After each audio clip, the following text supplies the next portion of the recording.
can't make up your mind to stand and sit on a flamingo, can you? No, not really. It looks Have like you ever sat on a flamingo? Hang on a second. I don't know why I did that. Live viewer comments on the screen. I hope that wasn't there through the whole thing. Welcome to Marital Hate. I'm Stacey. I'm Doug. We're married. We're sitting in a pool. We don't hate each other. No. Yesterday was our 10th wedding anniversary. That's proof that we don't hate each other. Or No, if we do, we're really trying to punish each other. There's with a time. lot of people who hate each other that stay married. Oh, I know that. And then there's a lot of people that will stay in like their marriage being like mediocre and not do anything about it. Maybe we can talk about that tonight. And I have one friend who Well, we got to get to that. Yeah. Because we haven't told people who've never been here before what the hell we're doing. Okay. Well, I never noticed that your eyes have gold flecks in the center before. Gold flecks. Maybe that's buildup of copper from my. They actually looked in my eyes once. So if you had like some sort of something or other. Heavy metals? Well, you build up if your liver does something or you have some liver disease, your copper will build up in the back. You have to have a slit lamp test to look for it. But I didn't have it. Sweet baby Jesus on the cross. Can you just do me a favor? And can you scoot a little to the right and move your hand? It looks like you have a vulva.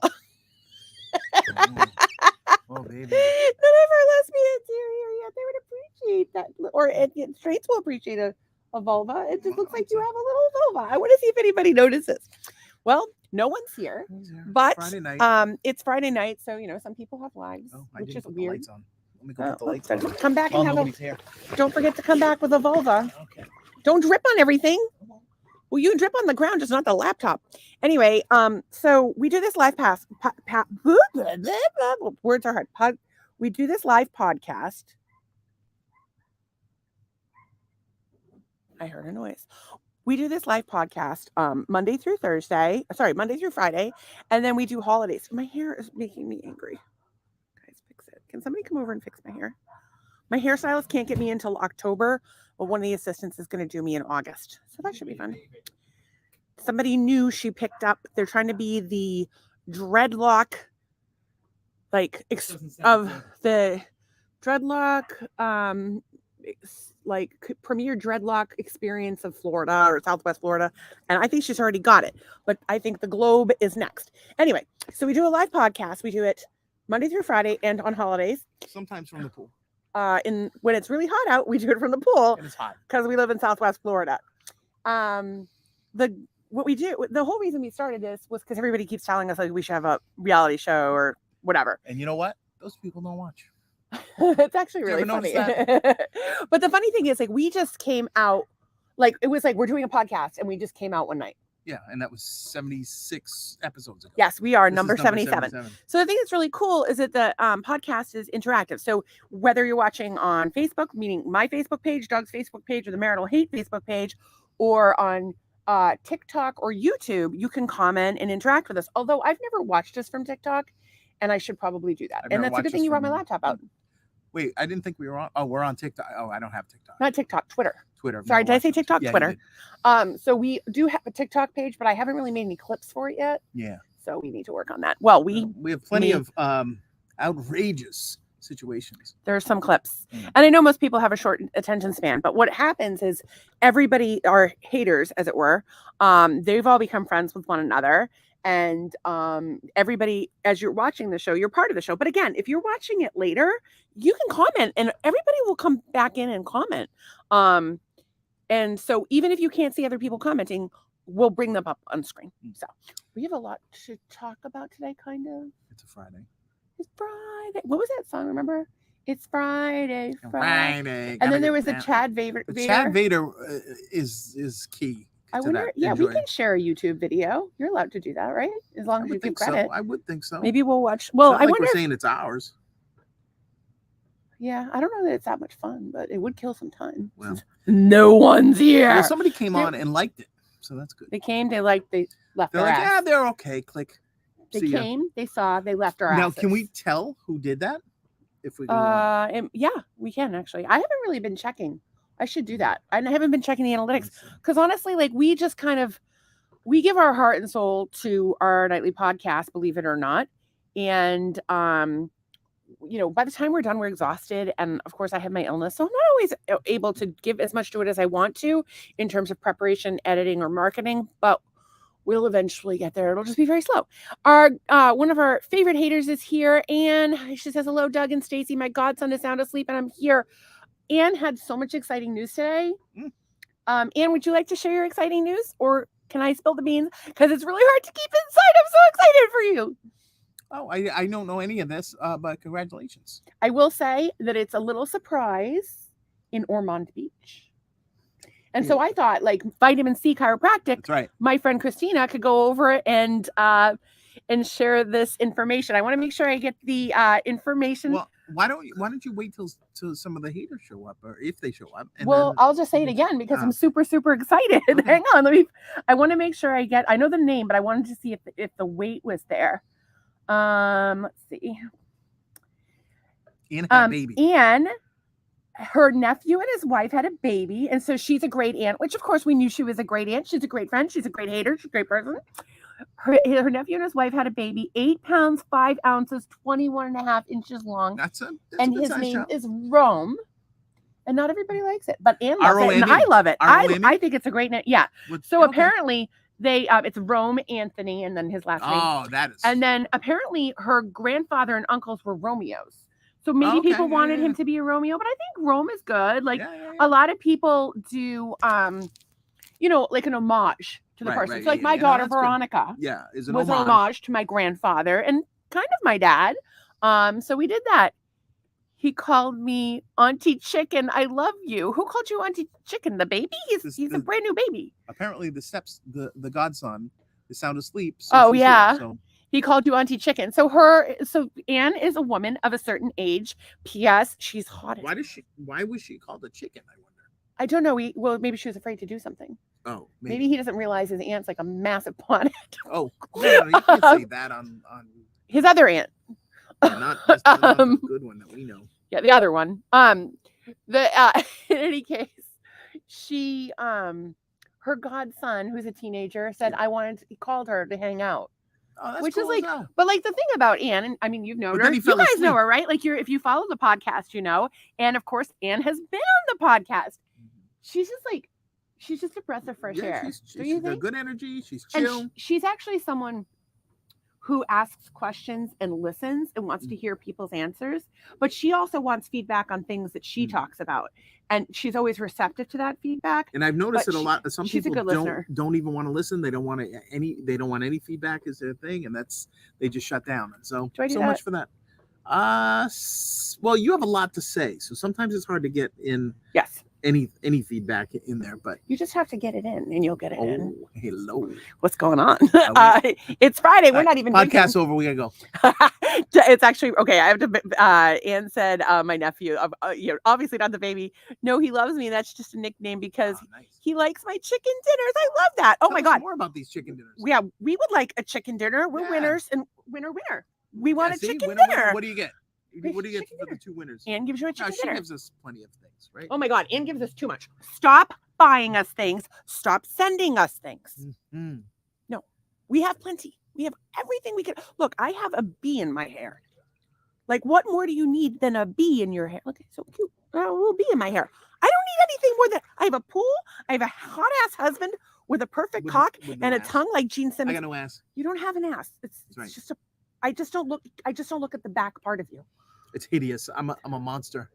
You're not a monster. There's just nothing there. It's very weird. What am I supposed to do? Get implants? No, because you remember Joey Pricks, who is a piercer in the Boston area. He has his own salon. He does great work. He did my nose. He did my daughter's nose. When I had a keloid forming, he removed it for free and then put it back in for free. He was very sweet. You mean the nose ring, and you yes, the nose ring, not the keloid. He actually, you may know him from Botched. So he believes, and he's very open about this. He's had all the work done, and his lips, his pecs, his everything. And he had his butt done, and one of the implants flipped over. Wow. So he had to go on Botched. It makes that noise. They went on Botched and he fixed it. And he did a thing. He does like a photo shoot every year. I remember when Kim Kardashian did that photo shoot where she had the champagne on her ass and the bottle of champagne, and then it was pouring. He did the same thing. Good for him. And yeah, it went viral. People thought it was funny as shit. I so. would like to sample the chicken piccata. I'm a big fan of chicken piccata. Anne says Chinese chicken, chicken marsala, chicken piccata are some of the dishes he likes. Okay, so I do like chicken marsala, and I do like Chinese chicken, and I like chicken piccata. Of those, chicken piccata is my favorite. Chinese chicken, chicken marsala is my least favorite. Well, I don't know However, what Chinese chicken is. It could be any other of the Asian delights. Yeah, well, I like chicken. I generally like Asian delights, don't you? One of your songs talks about having a Japanese girlfriend. Yeah, but that's in derogatory terms about being Japanese girlfriend broke up a rock and roll band. Oh, see what I'm talking about? That's a reference right there. Yeah, well, the song is that would be a reference to one Yoko Ono. It's I bet there was more than one Japanese girlfriend, but anyways, the song is called "Rock and Roll Villain." Why specifically Japanese? And it's about all things. Do you want to turn Japanese? Maybe. Did you really think so? I was trying to explain my song. I'm sorry, to people but I'm high. Okay. It's not really high yet, like a little high. I still have to swim my laps tonight. Anyways, my song is "Rock and Roll Villain," and it's about all the stuff that either kills rock bands or kills rock stars, things like that. Anyways, so I got to thinking, and then I'm thinking, like, well, what if the singer of this song is the rock and roll villain, and he's like just takes great joy in plane crashes or like a trageditor, sort of. And so there's like references to the first one is "I am the plane crash," meaning like the Buddy Holly and all these different plane crashes, and then it gets the Japanese girlfriend. Swimming pool mishap, which happened to one of the Rolling Stones. He died. He drowned in a pool. And then Japanese girlfriend. And it's pretty outstanding. So it's probably my favorite song I've ever written. Okay, so I got to tell you guys, I hear Perfectville, which is actually the theme song of Marital Hate. However, you're only getting a small part of the song, and I swear to the best part is the intro. Oh, the best part is that. I can't say too much. I don't want to say too much. You can't say what instrument it was? No, I want everybody to He used a different instrument. I did. I played all the instruments. Which is not entirely different than using a dildo, but whatever. Yes, he did play all the instruments on his album, and there were surprisingly few dildos. So when will this album be ready? In a few months. What did I tell you? Oh, would you give me?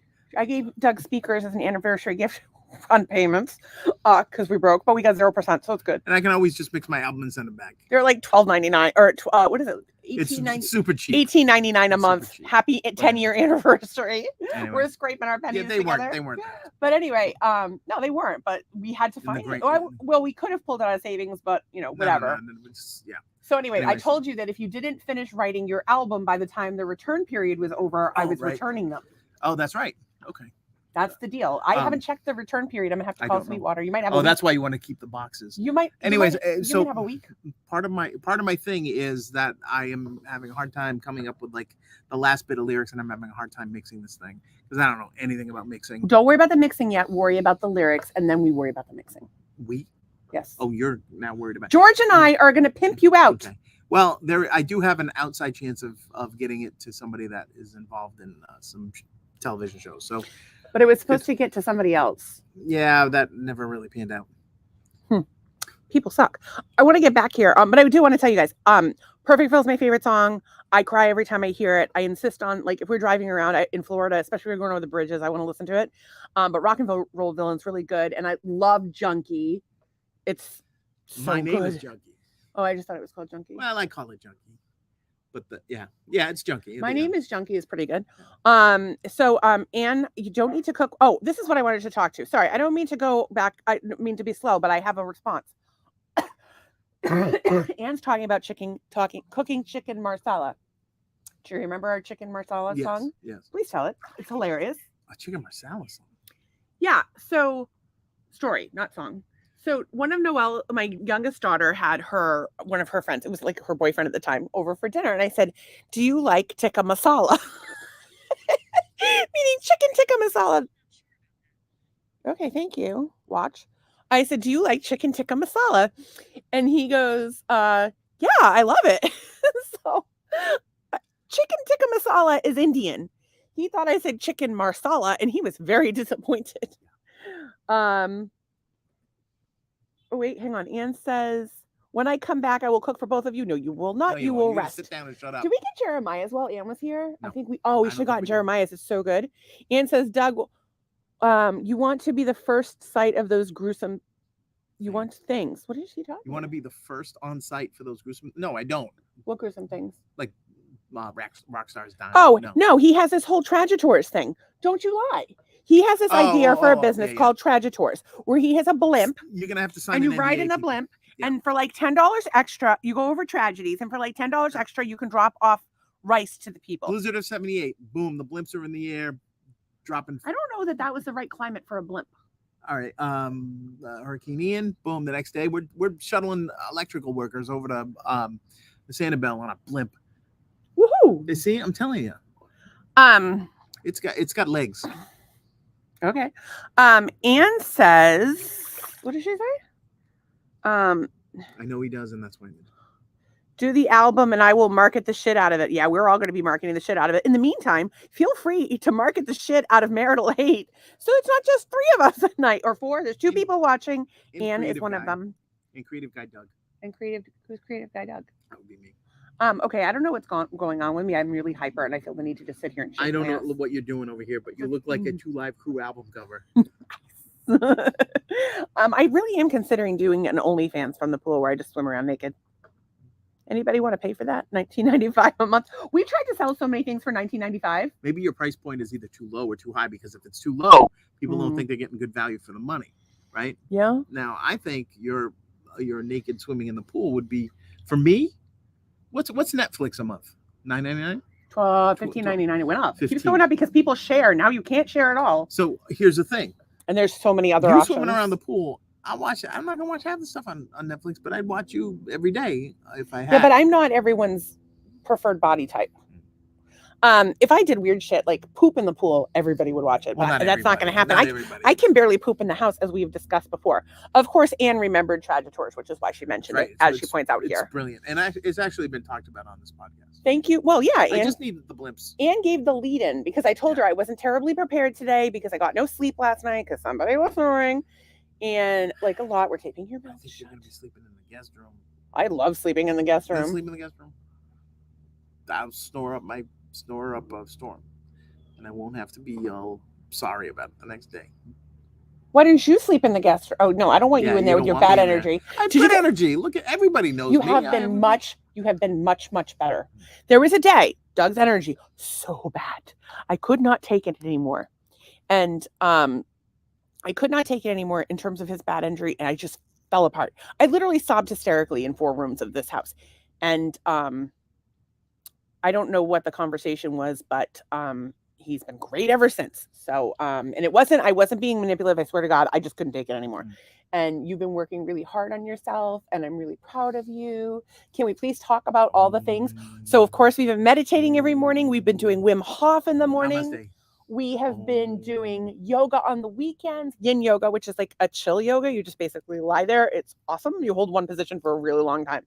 And it doesn't work unless you hold it for a really long time. So then the other thing we've been doing is eating very little carbs, a lot of vegetables, very little carbs, protein, fruits, nuts. I'm like a goddamn squirrel. Nice. Kinda. And not to be confused with nut, which our friend Tom Milmore is here, and he does not like the phrase nut.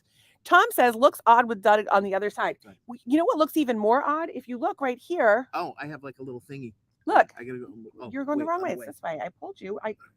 You don't even know where you're going. So look, I've got like a little lady part. It's like a little vulva right between his legs. Lady part. It even has a split in the middle. So yeah, I can move over to the other side. Take her turns. We don't want to mess Tom up. Here's the problem: is my arm was getting already got sore. His neighbor problems. He has neighbor problems?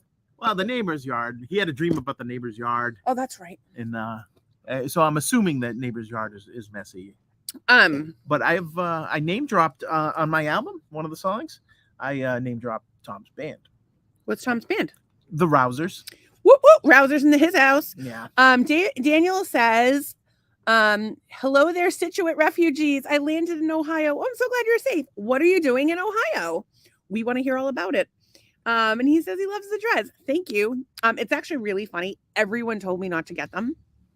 Everyone. You were pretty against it. We had a fight about it. And now? I knew nothing about them. And now? All I know is she wasn't Jamaican, so that was all And I now? had to go on it. I love them now. Yeah, they're good. Like, what if I like came home from the salon with like normal hair? Like Dorothy Hamill. No, it wouldn't be like maybe like Kelly or Donna on. That would look weird. Well, I wouldn't do a platinum. I know you hated that. No, that's not good.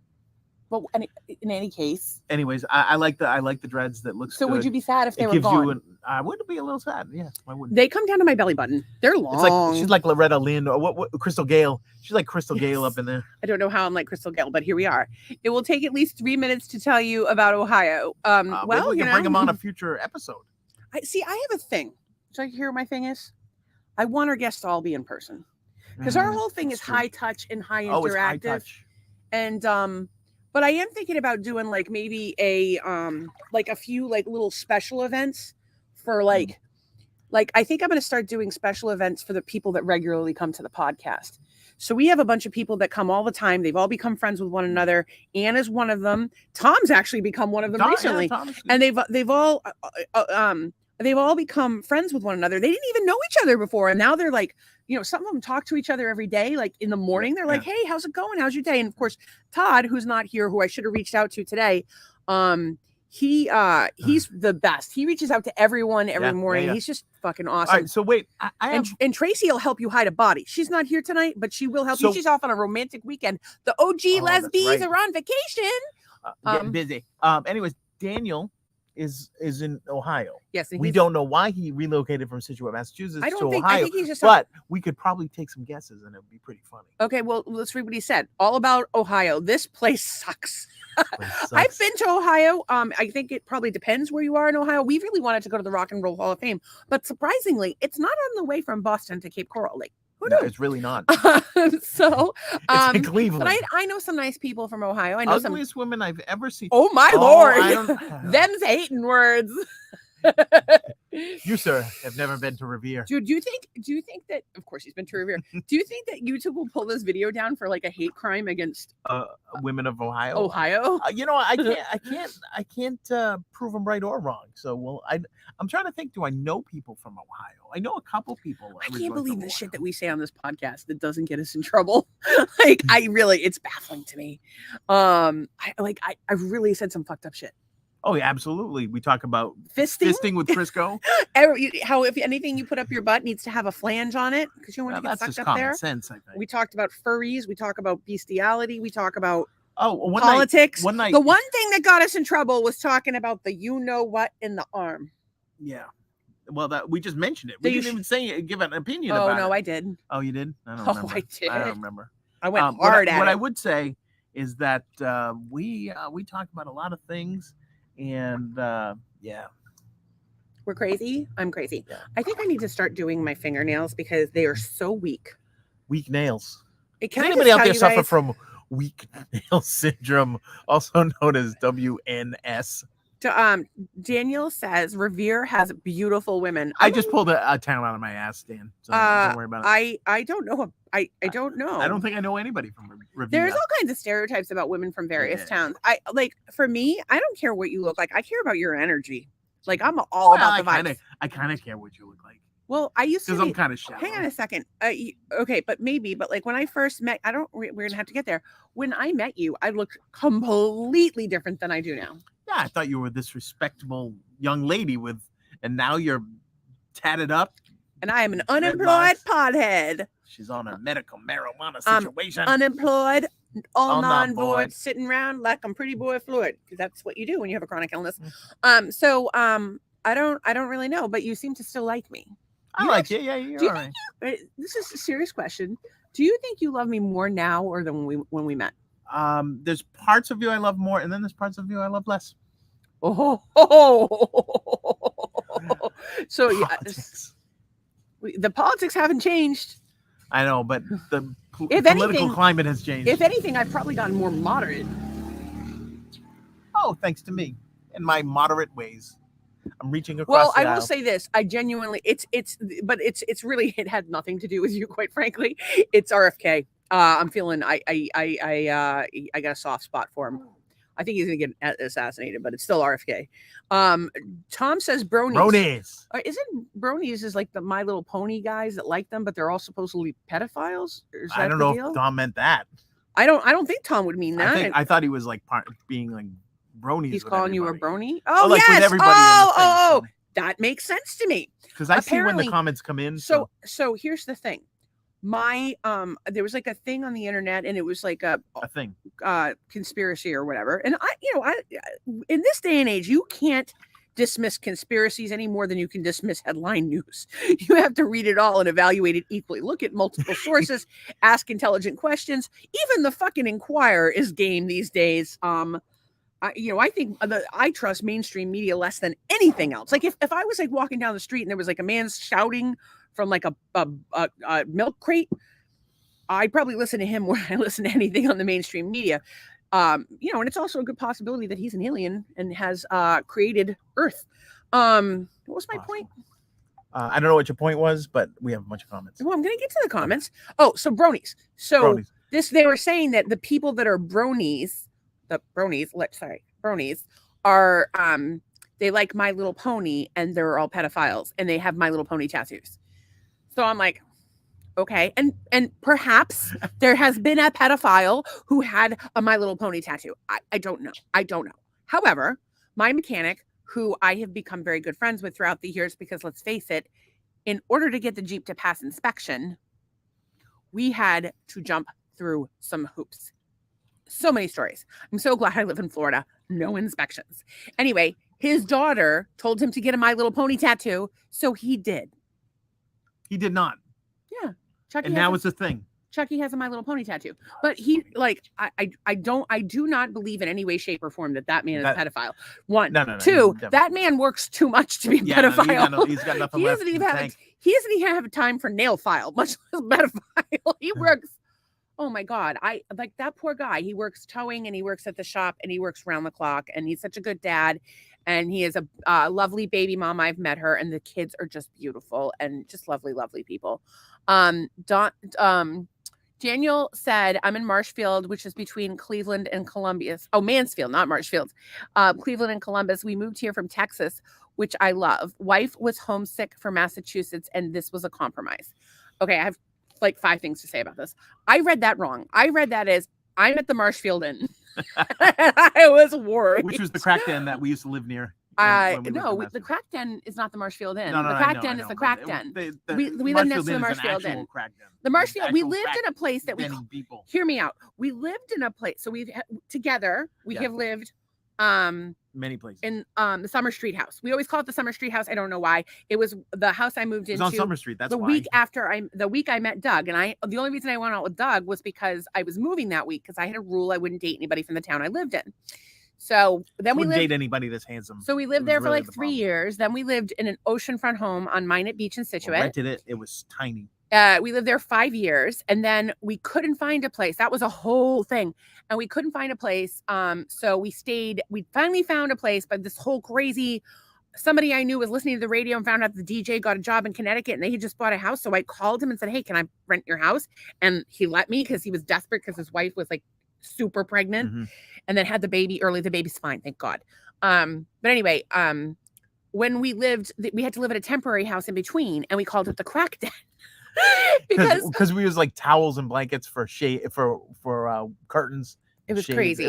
It was, but there was something freeing about like embracing the crack den life. It was like when you have like one of those shitty beach rentals that's like a dump, but like you're at the beach, so you don't give a fuck. Care. That's exactly what it was like. And everybody in that neighborhood, I mean, there's definitely people in that neighborhood with $1 million homes, but that's kind of the vibe down there. And I really love that neighborhood. I hated Minot. The best part Surfside Road. The rest of Minot is supposedly good, but Surfside Road fucking sucks. And Ann can attest to that. I will say this, that at the crack den, we had a big bay window, and so we put 2 window unit air conditioners. So we had a dually going. It was technically that wasn't a bay window. Not a bay window, but what is that like? It's like a big double. It was just double a big size. It was just a big window. It was just a big window, and we put 2 air conditioners in it, and then we had 2 other windows. We had to use cardboard to build like little barriers, like pizza boxes. It couldn't have been any more so weird. is what it was. So anyway, I thought you were saying, so the Marshfield Inn, the house we finally ended up moving into, the farmhouse, it was built in 1835. It was right next to the Marshfield Inn. And if you don't know the Marshfield Inn, oh my, what, we should do that right now. What? I'll read the Marshfield. Can you look him up on your phone? Sure. Let me, my hands are wet. All right, finish the comments. Your phone is water resistant. You can have wet hands. So anyway, that's what I thought you said. Mansfield, there's a Mansfield in Massachusetts as well. It's right near Taunton. And you know what's in there? Great Woods. Great Woods is in Mansfield. So he's between Cleveland and Columbus. We moved from Texas, which I loved. Wife was homesick from Massachusetts. That seems like a really weird compromise. Dan, do me a favor. Just move here. Actually, do you have lots of money? Or would you like to be part of our compound? Because that would be fun. I'm nice. Doug's nice. I'm not that nice. We have a little something for everybody. I'm hilarious.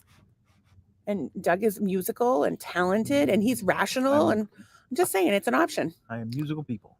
He is jab free and he is happy about it. Me too. Tom says, I did mean that. Yes, he meant everyone. No, about either the bronies or the little pony thing. He meant about the bronies, like that everybody's friends. Bronies being the expression he used. Anne says, Risa says, hi, happy anniversary. That's why I see Anne there, because I saw the Anne. I'm hot. There you go. And thank you, Risa. 10 years of wedded bliss. And we're praying for you and the powdery man baby, which is what we call her lover. Lover boy. Her lover. Tom says, see, I'm too high to be doing the reading. You do the reading. Tom Milmore says, I did not hear bronies were pedos, or pedos, as they say. Just very, very weird. Is it pedos or pedos? I think the British say pedos. And then I think, I don't know. Okay. I think. I used to live at the corner of Glades and Bailey's Causeway. That's Daniel. I wonder if you and Anne know each other, or that would probably be Deb Moulton. Do you know Deb Moulton, or do you know Andrea Hunt, my friend? I guess I shouldn't say that one person's name. Yeah. Anyway, and Anne has also lived on Surfside Road. She thinks that their shit is ice cream. The Surfside Road residents think that their shit is ice cream. Yes, and they're very nice to each other and tell each other that their shit smells like ice cream, but behind their back, they're like, they think their shit doesn't taste like ice cream, or they're not cool enough to be us. They fucking hate each other. It's ridiculous. I don't really know where Glades and Bailey Causeway is. Is that down like past us? Yeah.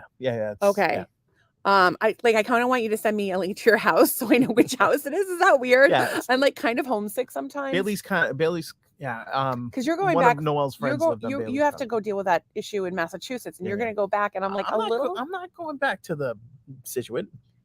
See, I would. See, if I went with you, we would go to Situate. If we had like a new car, I would drive back. Like in a perfect world, we would have an RV and we would drive back. That's like my fantasy. Daniel said, I wish I had some money. I'd play in a kick-ass blues band here. Oh. Well, here's the thing. You don't need money Join our hippie commune. You can play in a kick-ass blues band. I feel like Charlie should be in a blues band. Well, because you know why? Who he reminds me of is, I don't know if you've ever seen this video. I'm going to have to pull it up. I'm going to pull this up. He looks exactly like the lead singer for the Black Crowes did, like in the early 90s. Only really, really skinny. Oh, no, you're not. Oh, yes, I am. Videos. Maybe. It's what? Doug, say something. How can I? Anyways, Charlie actually looks like he sold his soul to the devil at the crossroads for whatever musical talent he has, and he doesn't have any, so I don't think. Yes, this is it. Okay, we're gonna share this.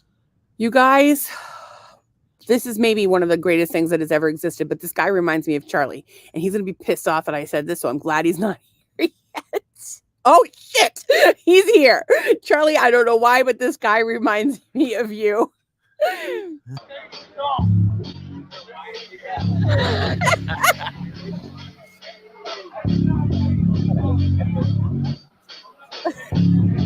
Charlie's dick is, of course, much bigger. Can you quack?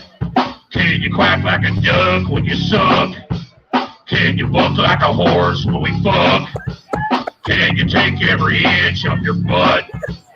Can you sit on my chest for good luck? Can you quack? Can you quack like a duck when you suck? Can you part of my balls when we fuck? Can you stick your whole tongue in my butt? Can you shit on my chest for good luck? Can you quack? Can you quack like a duck when you suck?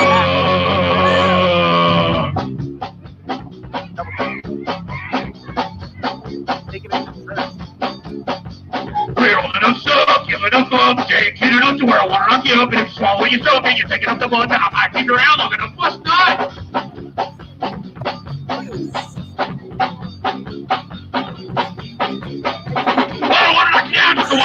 All I really want to do is fuck you in the butt. Then you turn around and then you suck it up like right there. I'm gonna suck it. I'm like, How has this guy not been knighted yet?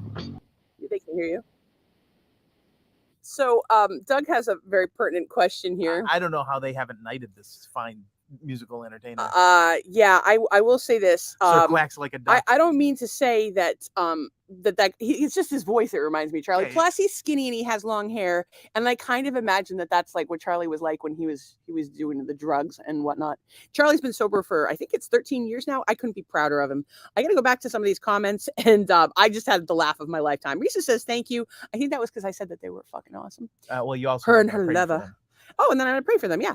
And Daniel plays rhythm and lead guitar for Frank Boyd Jr. classic Chicago blues. Frank Boyd Sr., Frank Boyd Wright was actually a famous architect. I don't know if you guys knew that. Yes, that's true. But Daniel, you should Frank Lloyd Wright. you should not friend Frank Doug Boyd. so you guys can talk music and guitars because y'all are doing the same shit.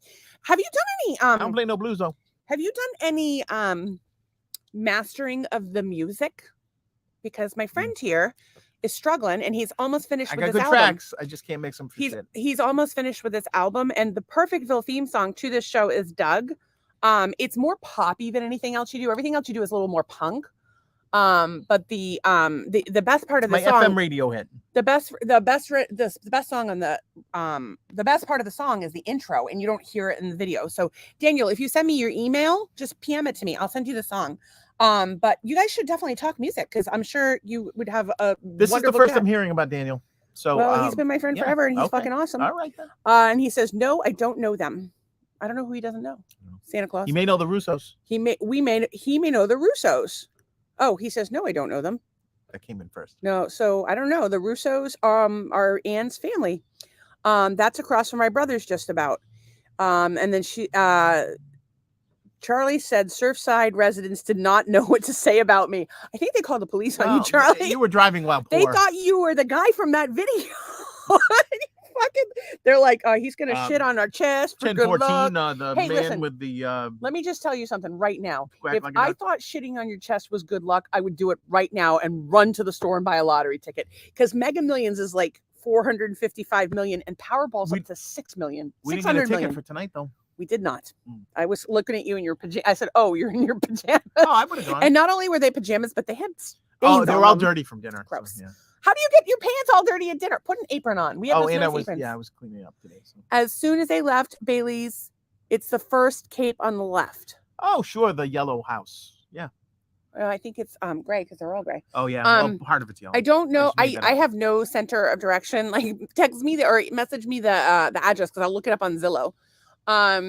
Charlie reminds you of who? So Charlie, you remind me of the guy in that video because of the voice.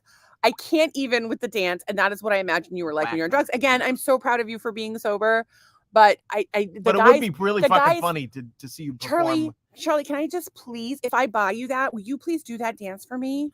We could sell that and make millions. Think of it. Oh, you could Oh my do God. like bachelorette party. Hang on. Here's my the OnlyFans. quack like a duck guy. Here's my OnlyFans channel. All right, I finally came up with my OnlyFans channel. This is perfect. Charlie and I will make millions. I will swim back and forth around the pool naked. Yeah. Charlie will wear a thong with the American flag and a cape like that and dance around. We would go viral so fast. Charlie, let's do it. That would be hilarious. But Charlie would look at you swimming naked in the pool and become fully aroused. I don't think so. Yeah, he would. I'm a fat chick. He's not into fat chicks. He likes stripper types. I don't know, Charlie. You're gonna have to tell us what your type is. Daniel says I couldn't even get my wife to do that. I don't think that most people can do that. That's like Oh. it's almost like an epileptic you know, fit. I think But can I tell you, I've done that, and we've had sex. Oh, Had my I you had like a you had a seizure. seizure, and we fucked. The first time he wouldn't do it. I was like, "Come on, let's do it. I might die. Just fuck now," and he wouldn't do it. So we've done it since. Every time I have one, I'm like, "Come on, let's fuck," and we do. Have you had seizure It's sex? like a vibrating Highly bed. recommend it. Again, if you're not watching this video live, you can comment. We'll respond. Yeah. And for everybody watching, even if there's no one else commenting where you're commenting, we're pulling the comments in from multiple platforms. Anne says that's so freaking funny. I know, right? Please play that song at my funeral. Quack like Okay, a this duck. is what I want. Hear me out. At my funeral, you play that song. Everybody gets a cape. Everybody gets a thong. They can put it on over their clothes if they're bashful or prude. And everybody does that dance together. What a way to break the tension.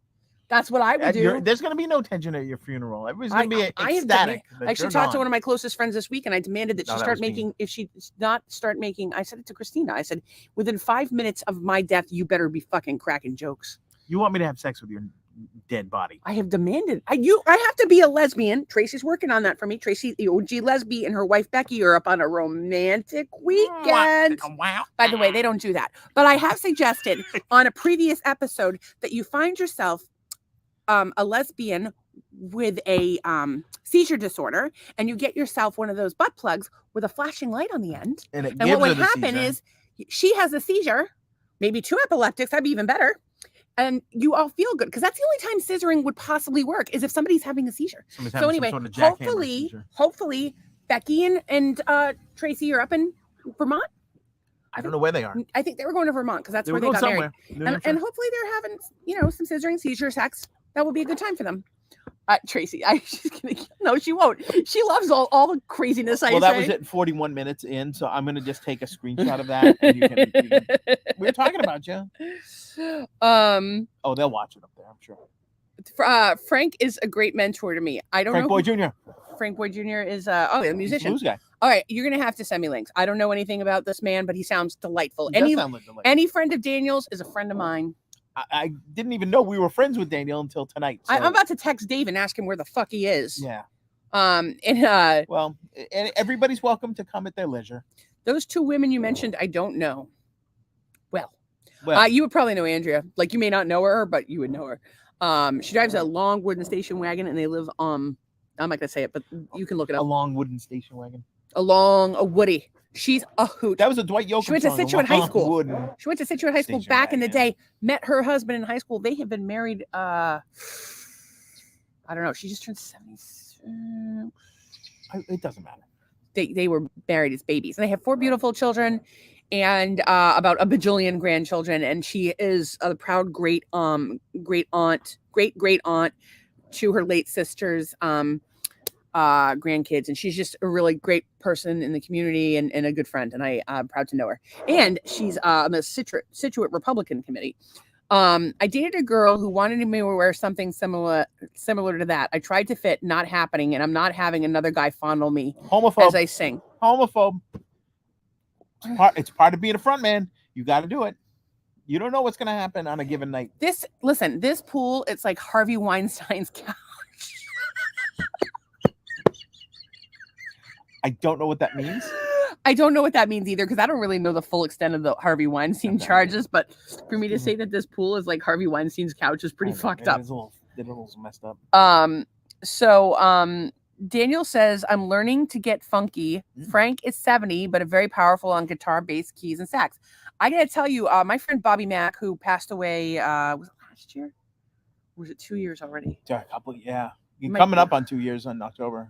I loved Bobby Mack. I loved him, and he was a drummer. He's old school. He was drummer. old guy, Big rhythm and blues guy, Yeah. and he passed away, and I'm gonna miss him because I really wanted him to teach me how to play the drums. I've wanted drums for so long. Yeah, We really need to win the lottery so that I can have. I found this house we talked about on a previous episode, 1500 Johnson Street in Key West, Florida. If you want to look it up, I'll teach you about the pocket. it's only for like 3.1 million. The price went down a little bit. And it's so cool, and we love it. But there's a carport, which is completely fucking useless. Except I don't know for what, to hide your car from the street. But I would replace that with a 2-story garage. The first story would have the garage part, and the upstairs would have a half bath and a recording studio. And I think that's a great idea. Half bath. No, I think it should be a 3/4 bath, shower, and because here's the thing, you could have like a sofa out there for when you're Steam bad and shower. they kick you out of the house. I'm never bad. I'm always good. Anyway, I've been working on like designing it exactly the way I want it because I'm manifesting this fucking lottery win. I have to buy a ticket first. Yeah. So we did buy a ticket on our wedding anniversary, and part of our gift to ourselves, we did not win. So Bobby Mack was the shit, and I don't know if you can look him up online, but he's fucking awesome. I'd love to see you swimming in the buff, Stacy. Sorry, Doug. Okay, how much would you be willing to pay for that? Would you be willing to do a monthly subscription?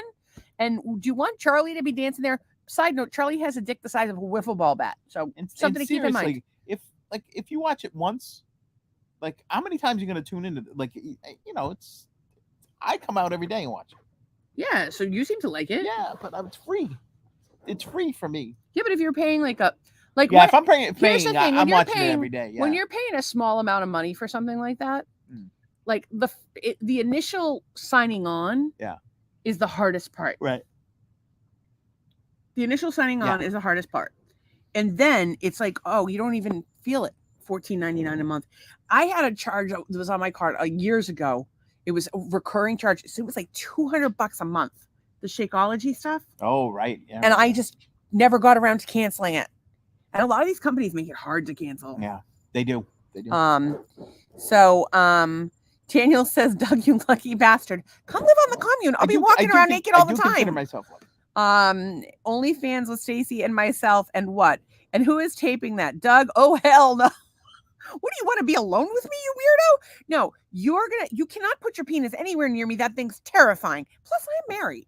And also practically a virgin. And then, but you don't notice how she didn't say disease free because she's got Lyme disease.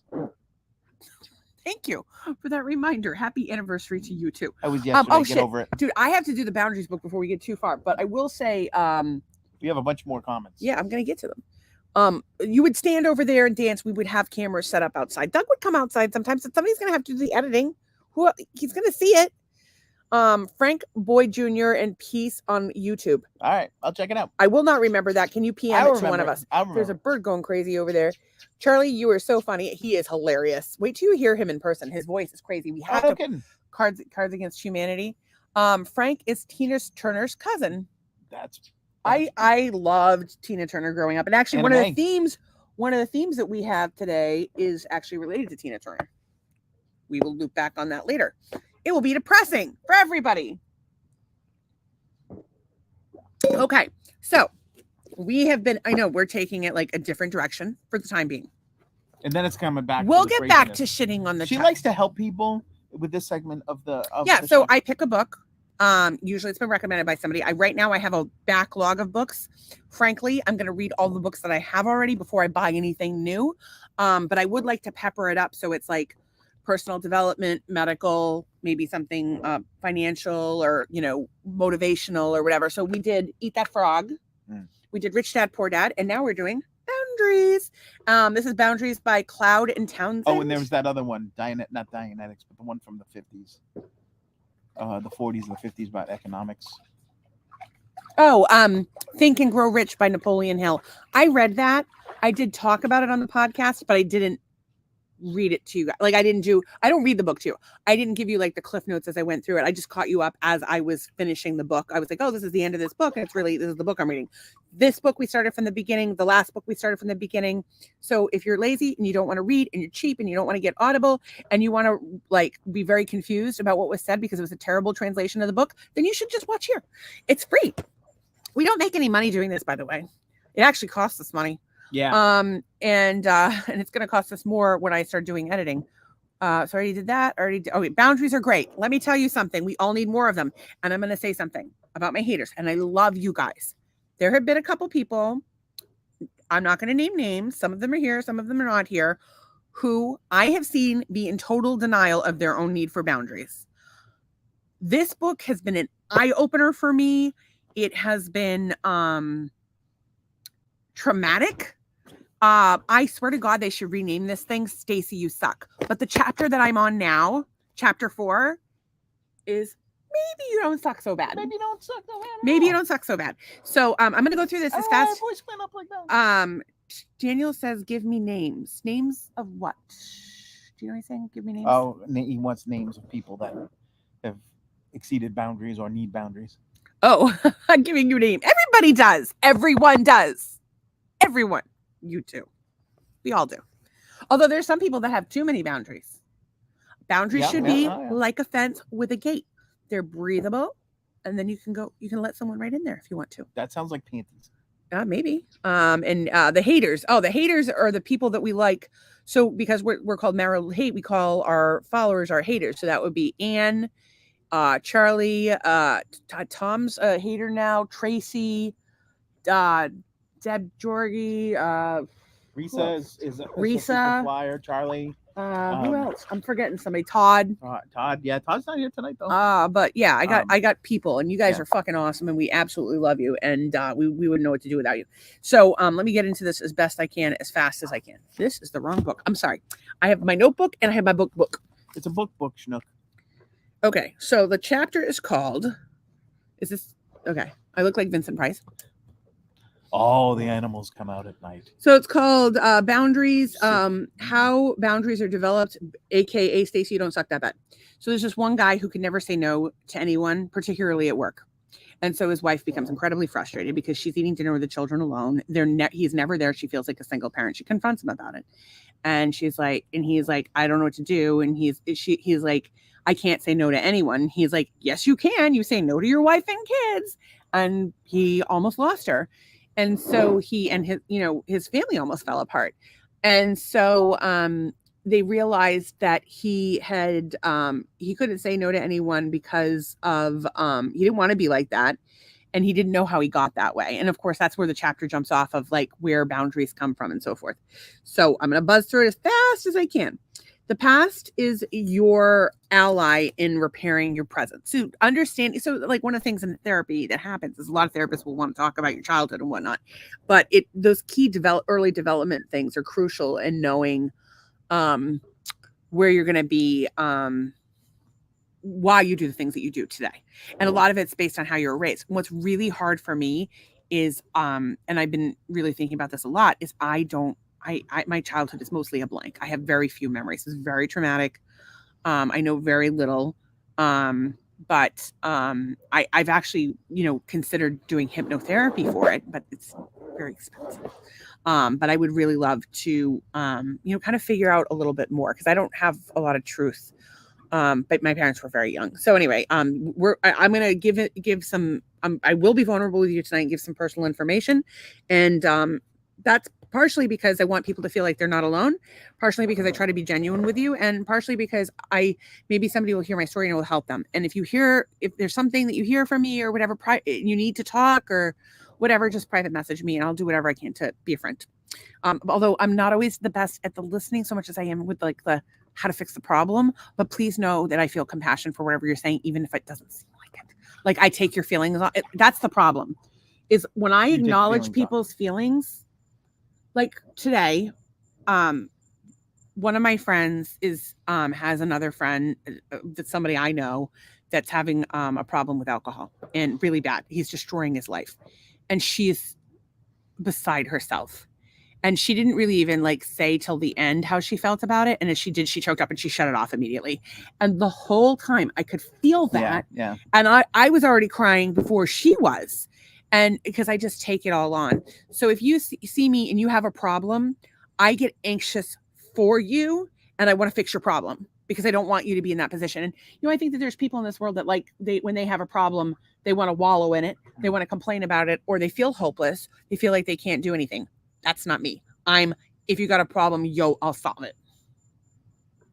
I don't have a DJ though. So you're going to have to live with that. Anyway, so it's just something to realize. So, and of course that is rooted in my own childhood, much like everybody else. So when boundaries aren't inherited, meaning that your parents are teach them to you by respecting your boundaries and setting boundaries themselves, then you have to actually build them yourself. And so that's what I'm working on doing, and I hope you guys are too. Is there any new comments? My road name is Kong. Good to know. I think I'm Big Kitty, and you are. Oh. What is your road name? Your CB name? I don't know what a road name is. I think it's a CB name. Oh. Yeah. What is your CB name? I know what it was when I was a kid. What was it? It wasn't good. What was it? I'm coming up with a new one. I'll get back to you. Oh, it was probably big head.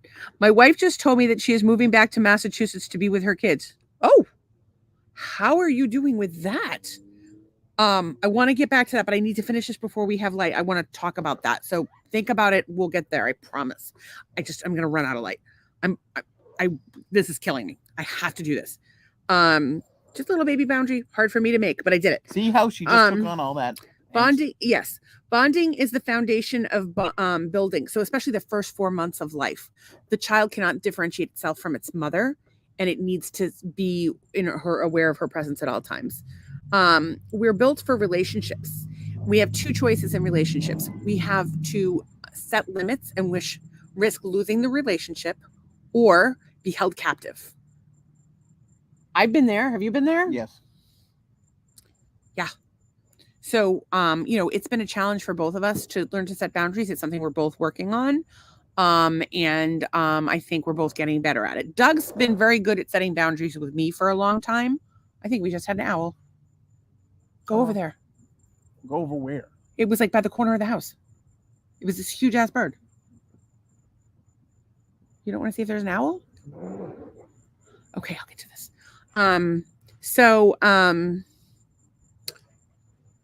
So you don't want to be in a relationship where you feel like a hostage. I know we've all been there. And of course, Doug and I are learning to set limits with one another.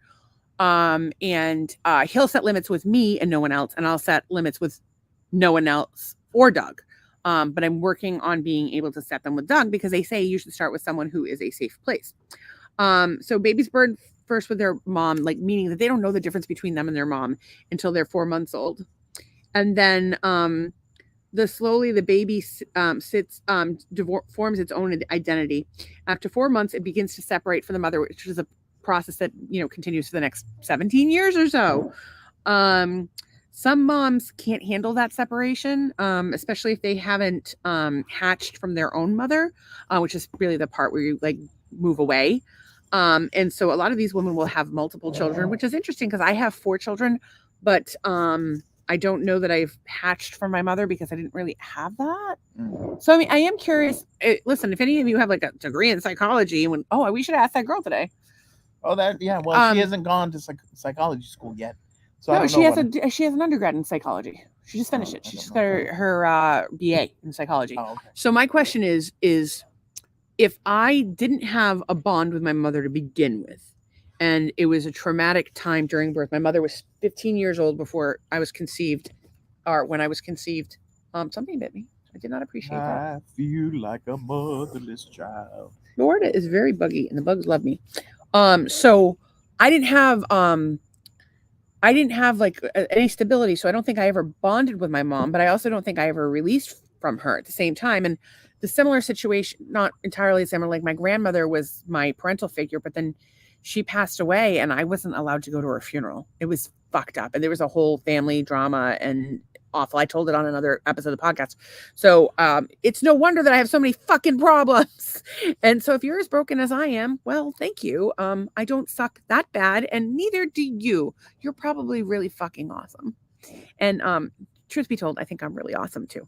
But I am a little dramatic, maybe a little sometimes. You're a little over the top. A little. Anyway, so I thought this said sex limits, and I can't believe, by the way, how high I am. I couldn't even read the comments on the screen before, but I'm reading this goddamn novel I wrote. So after 4 months, they begin to separate from mom. They keep doing it. Some moms can't handle it. We talked about that. That phase at ages 2. Well, it's really 2 to 3. Where kids start saying mine and no. Those are their first boundaries that they're offering, and they need to be respected. Mind you, parents should still have, rules for their kids, but they should respect those boundaries. So obviously, things about safety, health and safety. Right. And, obviously teaching them, character, what's appropriate. Don't eat that. But the biggest thing of all is modeling behavior. Yeah. And, it's funny because we know some people whose kids are having some trouble. There's 2. They're having a hard time, and it's when you look at the example the family has set, could be one particular parent, it's no wonder why the kid's doing the way they do. Monkey see, monkey do. And monkey will throw its doo-doo at you. Do you think that's ever been said before? Monkey see, monkey do, monkey will throw its doo-doo at you. I think Shakespeare said Oh. that. Yeah. I thought it was in Ecclesiastes. Leviticus. This family had a child that had refused to eat certain foods. Come to find out, the kid was actually allergic to those foods, or at least like 2 of them. It was like 3 foods the kid wouldn't eat. He was allergic to 2 of them. Children need to feel safe enough to say no. Oh my God, so important. And it was so funny today because I was talking to Nolan and I was like, do you tell us like to fuck off? Like you're allowed to tell us, like you can be mad, you can be loud, you can say whatever is in your heart. We will love you no matter what. And he says he's honest with us, but like I just want to encourage him, like say what you need to say. And I always try to own my shit with him, so I think that he respects that. Yeah. And I'll own your shit for you. I feel like I need to do this too. Nolan and I have a lot of talk. It's just Nolan and I. Actually, if we open my computer, it might provide a little more light. We need a ring light is what we need. Or if we could just hang up the rest of the pool lights, Dr. Gear. Or we can, we could do that. And we can, Okay, so, or we can end the podcast at 8:30. No, we can't end the podcast at 8:30. We have to get the lights up. That's the thing to do this weekend. Tomorrow we will have sex. We're babysitting for the neighbors. Yeah. Then we're having sex. No, then you're hanging the lights. Then we're having sex. Wow. And I'm going to beat you at cribbage. Well, he has been on a roll. I have been on a roll. I taught him to play. Fucker. And he claims my grandfather who taught me how to play was a Nazi. The man was a war hero. I question some things. He was German. He was at D-Day. Okay. There were 2 sides at D-Day. So there's 2 times when children are primarily dividing from their parents, and that's adolescence and young adulthood. And and they talk about how the first year of life in a child's life is the most important part. So that helps. It's a little bright. Okay. I can't jump. I can only jump around so much. I'm very high. So appropriate boundaries when they're separating. And so one of the things that they talk about is how even though a child should withdraw, the parent shouldn't allow there to be that space. Well, they should allow it to be that space, but that they should, still show that their child, that they're loved and that they continue to be there. And it's really funny because, as many of you know, I have 4 kids that don't talk to me. And, it's a long story involving a messy divorce and a lot of really not good stuff that I'm not going to get into right now, but I probably will at some point in time. I probably have already. And so my kids left home. It was first the twins and then my next daughter and then my next daughter. And when they left, I was just like, okay. And I just let them have their space. And I bought them gifts for Christmas and, I tried to do stuff and then I just kind of gave up one by one. And my youngest daughter at one point wanted to come home and, I said, yes. And then 2 days later, I said, you have to, to deal with that on the other side, but you're welcome to come home. And then 2 days later, she changed her mind. And then she didn't call me again for months when she wanted something. And I was heartbroken. I was devastated. And the next time she called me and she needed something, I had a really bad allergic reaction. And I was in the middle of this allergic reaction, rushing to get an EpiPen injected into myself, literally. We had to pick it up at the pharmacy and we went to see my friend at her shop and they injected it into my leg. And she called in the middle of that. And she said that she needed me and I was putting her first, which was me of ignoring my own boundary, which I shouldn't do. But I missed her so much and I wanted to be there and support her. So I was there to support her in that moment. I put my own feelings aside and then she was planning to come up and she never did. And it was a whole disaster after that. But 3 days later, when I did speak to her, she acted like nothing happened and I lost it. I said to my daughter, something I never should have said, call me the next time you need something. And was there some truth to that? Absolutely. Should I have said that? Absolutely not. I was angry, I was hurt, and I was wrong to say it. You were setting a boundary. I was setting a boundary, but you don't set a boundary by screaming at someone. You set a boundary by having an intelligent conversation with them. And one thing that's happened to me throughout my life, and it's been a real challenge, and you guys have even witnessed it here on the podcast, is that I've set boundaries with people and they have ignored them my entire life. And so as a parent, there were times where I would tell the kids something, I would tell the kids something, I would tell the kids something, and I had no support, and I would finally fucking yell. And I never called my children names. I may have dropped an F-bomb or 5. May. Probably. And obviously not when they were little, but as they got older, I would certainly say what the fuck to a 17-year-old. Yes. Yeah. I would say what the fuck to a 17-year-old. But I just, my whole life, I haven't felt like my boundaries were respected, and that's on me for not setting those boundaries. But also it's not on me because I didn't know how. I never had a bond with my mother. I never had my boundaries respected. So of course I'm going to fuck up. And you know what? I got to forgive myself for that. And this book, believe it or not, is helping me. So yay. Children's needs to be respected. You need to stay attached and connected during disagreements, which I try to do. Parents pull away from their children are practicing spiritual and emotional blackmail. I hope to God that's not what I was doing. I don't think you were blackmailing anybody. But like by pulling away? No, you would. I mean, I did say call me when you were setting a boundary, and you had been walked over and taken advantage of. Tell me what I could have done better. And you still reached. Everyone, maybe my children watch this. Please tell me what I could have done better, because I don't know. I've been racking my brains about this for 5 years, pretty much every minute of every day. Keeps me up at night, nightmares, crying jags, diagnosed PTSD. Anyway, that's my moment of vulnerability for the day. We're going to have another one later. I'm not doing it today. Anyway, that children who feel parents withdrawing believe they are responsible for the parents' feelings. And they'll have long silences, crying. Things that parents do, that trigger these things are long silences, which my children have never had. Crying. I've certainly cried in front of my children because it was hard. And illness, had that. Yelling, did that. No wonder everybody hates me. And they become adults afraid to set boundaries themselves. So I done fucked up. Although I did, with the exception of, I did yell pretty much always. But after asking and asking and asking and being ignored and having no support. And that doesn't excuse my behavior, but that's where I was at. And so I have to forgive myself because if I could have done better, I assure you I would have. Maybe I didn't know better. Maybe I didn't have the support I needed. Maybe I wasn't setting for sure. I was not setting the boundaries for myself. And then I don't know how this turned into a confessional situation for you, but you're giving real life advice.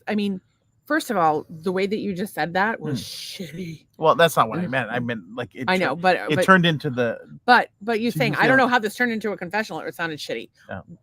I generally try. If you read these books, they have stories that are relatable. I try to relate to you guys. I'm trying to make connections with people.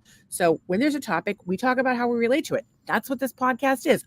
We talk about shit we want to talk about. If you give us some things you want to talk about, we talk about those things. You tell us a book you want to read, we're going to read it. It's all about the relationship. It's all about community. It's all about honesty and being real. And so sometimes my husband pisses me off and I have to yell at him in the podcast. Yesterday? No, it was the day before. I almost drowned you. I was going to fucking kill you. Anyway, love my husband. Boundary. Go with love. Sometimes your boundary has to be drowning your fucking husband. That's not nice. I don't know what to tell you. I'm a terrible person. I yell at my own children. So drowning my husband is just this far away from that one. So overprotective parents, they lack, parents that have a lack of limits or inconsistent limits they're all fucked up. You can't do any of that shit. You got to fucking do your best. And I think that's the thing. I think everybody's doing their best, but some of us fail at being our best. because your best varies from minute to minute and day to day. And if you feel like shit about yourself, you're probably not doing your best. If you're not taking care of yourself, you're not doing your best. If you're not setting boundaries, you're not doing your best. So, we can't always be at our best, but you got to do your best to be your best. Do I sound like a t-shirt? You sound like a oh my God, Wheaties commercial that's kind that. of, yeah. You need to write that one down. Well, That's it's good. already recorded. So Yeah, but do you know how much footage we have? Every one of these podcasts is like 10,000 words. What was it again? do your best to be your best. Yeah. Do your best to be. That's a very Hallmark moment. Okay, so I'm trying to finish up. One of the major obstacles to setting boundaries with others in our lives is our feelings of obligation. Guilty. What do we owe not only to our parents, but to anyone who has been loving toward us? What's appropriate and biblical? I don't know, but I think that I have overstepped on the loving and caring and forgiving of other people for way too long. I never set any boundaries. We need to distinguish here between those who give and get, those who truly give selflessly. What is happening? What was that? Oh my God. I just accidentally dialed an old phone number in my phone.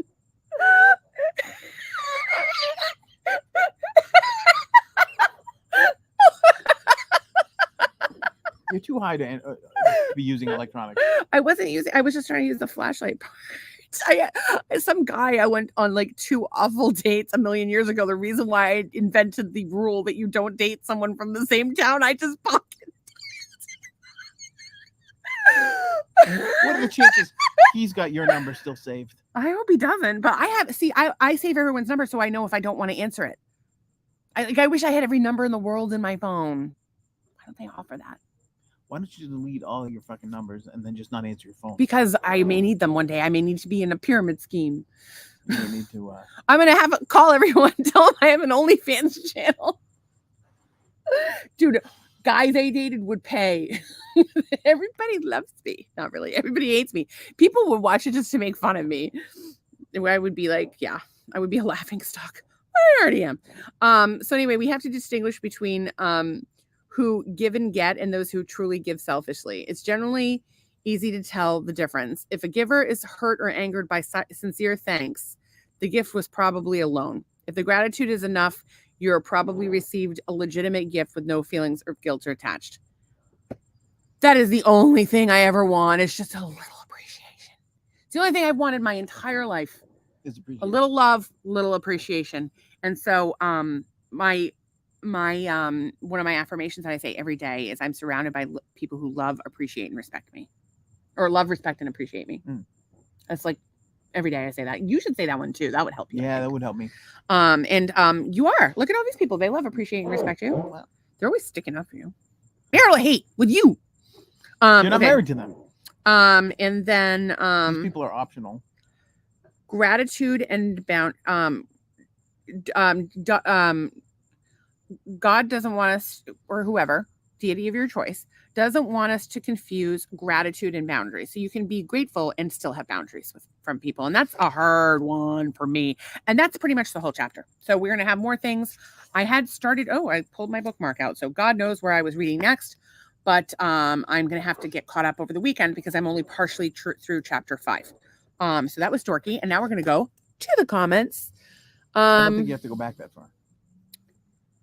Well, Daniel said my wife went back to Massachusetts with her kids. And so I really wanted to talk about that. And I'm told me that she's moving back to Massachusetts to be with her kids. Wow. I'm sorry to hear that. And if you need to talk, I'm here. And I will be thinking about you and your family and praying for you. Charlie says, okay, only because you've said something, stopped and got a coffee and a Mega Millions ticket, even though I never check if I have won. I feel like a winner every day. Yeah, you kind of live the dream. You won the Cock Olympics. He won the Cock Olympics. Charlie has a massive dong. By the way, I have an article about a guy that had to have dong shrinking surgery, and we're going to talk about it. Charlie is not. He should consider it because some people do not want to have sex with him. He's been turned down by hookers. He said that on the podcast. I am not talking out of school.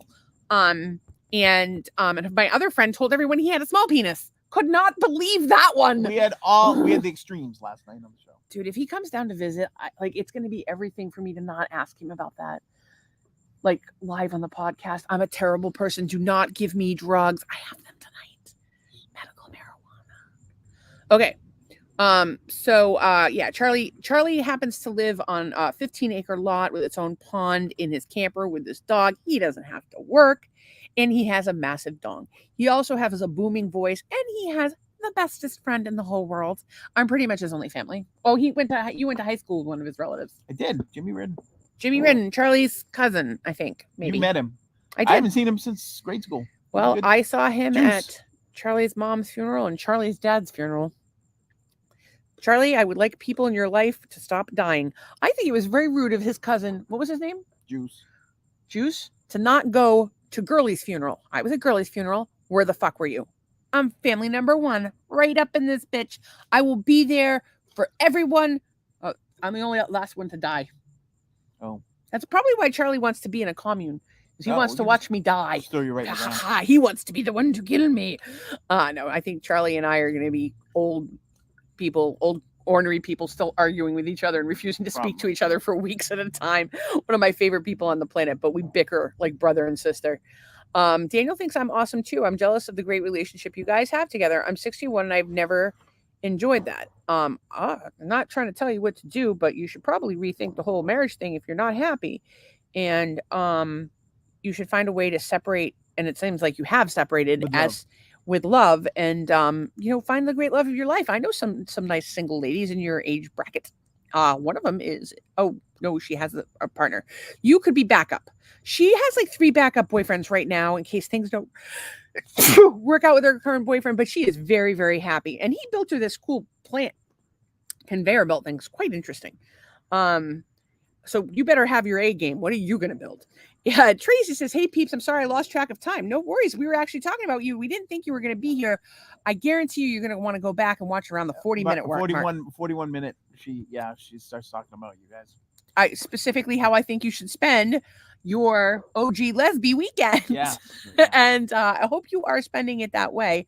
If I had thought ahead or we had money, I would have sent you some nice strobe light butt plugs for some scissoring. And I will tell you that if we do win the power, we didn't buy Mega Millions tonight, but if we will buy Powerball tomorrow. And if we do win the Powerball on Sunday, that will be one of the first purchases I make. What? Butt plugs for everybody you know? Butt plugs for my OG lesbies. Oh. So in like the off chance ones. one of them or anybody else who would like to try well, we're hoping to induce a seizure with the flashing butthole light. I don't think that's a very nice gift. They don't have to use it if they don't want to. They have to consent. It's not consent, non-consent. Well, non-consent is like when you play like a sex game. If you send them a gift that you want them to use, they don't have to use it. That's a boundary you can set. Just because somebody gives you a gift, you don't have to accept it. That gift could be an invitation to a conversation you don't want to have, an invitation to an argument, could be invitation to sex. That's why the topic is boundaries. They talk very little about non-consensual sex in this book. Well, actually, they do talk about non-consensual sex in this book, but they don't talk about BDSM in this book at all, surprisingly. Well, maybe they will. Or flashing butt. There's got to be a reason rooted in childhood why people are into BDSM. I bet we're going to read it. When this book gets to BDSM, I'm going to lose it. I'm going to expect to hear, you guys, the BDSM episode. If I have, we're going to call it the BDSM episode and we'll talk nothing. If BDSM is brought up in this book, I will call it the BDSM episode. We'll get to the BDSM part and we'll talk about BDSM all night. I will do research. You can send me pictures and videos and we will watch them on the big screen. I don't think I can put them in the video, but I can describe things for you in graphic detail. And guess what? Hand gestures like she did at the 41-minute mark. This podcast is not for everyone. I just want somebody. This is what I want. I want somebody. No, I don't need a filter. I want somebody like Joe Rogan or Bert Kreischer or Theo Vaughn or Bob Saget. Is Bob Saget dead? Who's the other one? Coming down from Kevin Nealon. I want them to watch this podcast just one time. Can anybody get that to happen? Just have them watch this episode. This is a good one, don't you think? I don't know. I think it's had a good flow. Last night was so good. This one tonight's can't be as good as last night. Last night was good. I don't know, guys. What do you think? Last night, this night?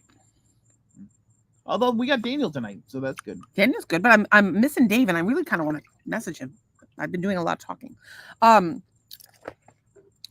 So Trace says, I hope you had a good anniversary. We had an amazing anniversary. We did a podcast. You were here. Then we went to bed. Did you think we fucked after? Oh no. Oh my God, it's too late. No. It was a weeknight. We fuck on the weekends. We're weekend fuckers for the most part. Unless podcast ends really early, Fuckers. or That's I'm not really true. hyper. That's not true. We fuck almost every weekend, but during the week it's spotty. Yeah. Like we'll fuck like 3-4 times on the weekend. Well, and then, but you never know. You never know what's going to go on up in here. You Up don't in know. here, up in here. So that is detectable by forensics. What's detectable by forensics this time? Shoving things up your butt? I don't know. Trish, you're gonna have to tell us what's detectable. Block the number. Oh, she meant you calling somebody. Yeah, I'm not worried about that. I mean, I pocket dialed somebody, whatever. And I I have a lot of numbers blocked, but I'd like to know who's calling in. I don't know why, because I still get phone calls from guys I went on dates with. It's fucking weird. She likes the attention. No, some of them I do, some of them I don't. You like the attention. Some of them I do, some of them I don't. You like the attention. There's a few of them that I get. It's not that I like the attention, it's that I think it's fucking funny. Like, dude, you never had a chance. Never. You're a fucking idiot. Or you blew your chance. You're a fucking idiot. It's me setting boundaries, and I feel good about setting those boundaries. It's my little gold You star. just want to stick that boundary right in their face. Yes, I do. I do my hair toss, check my nails.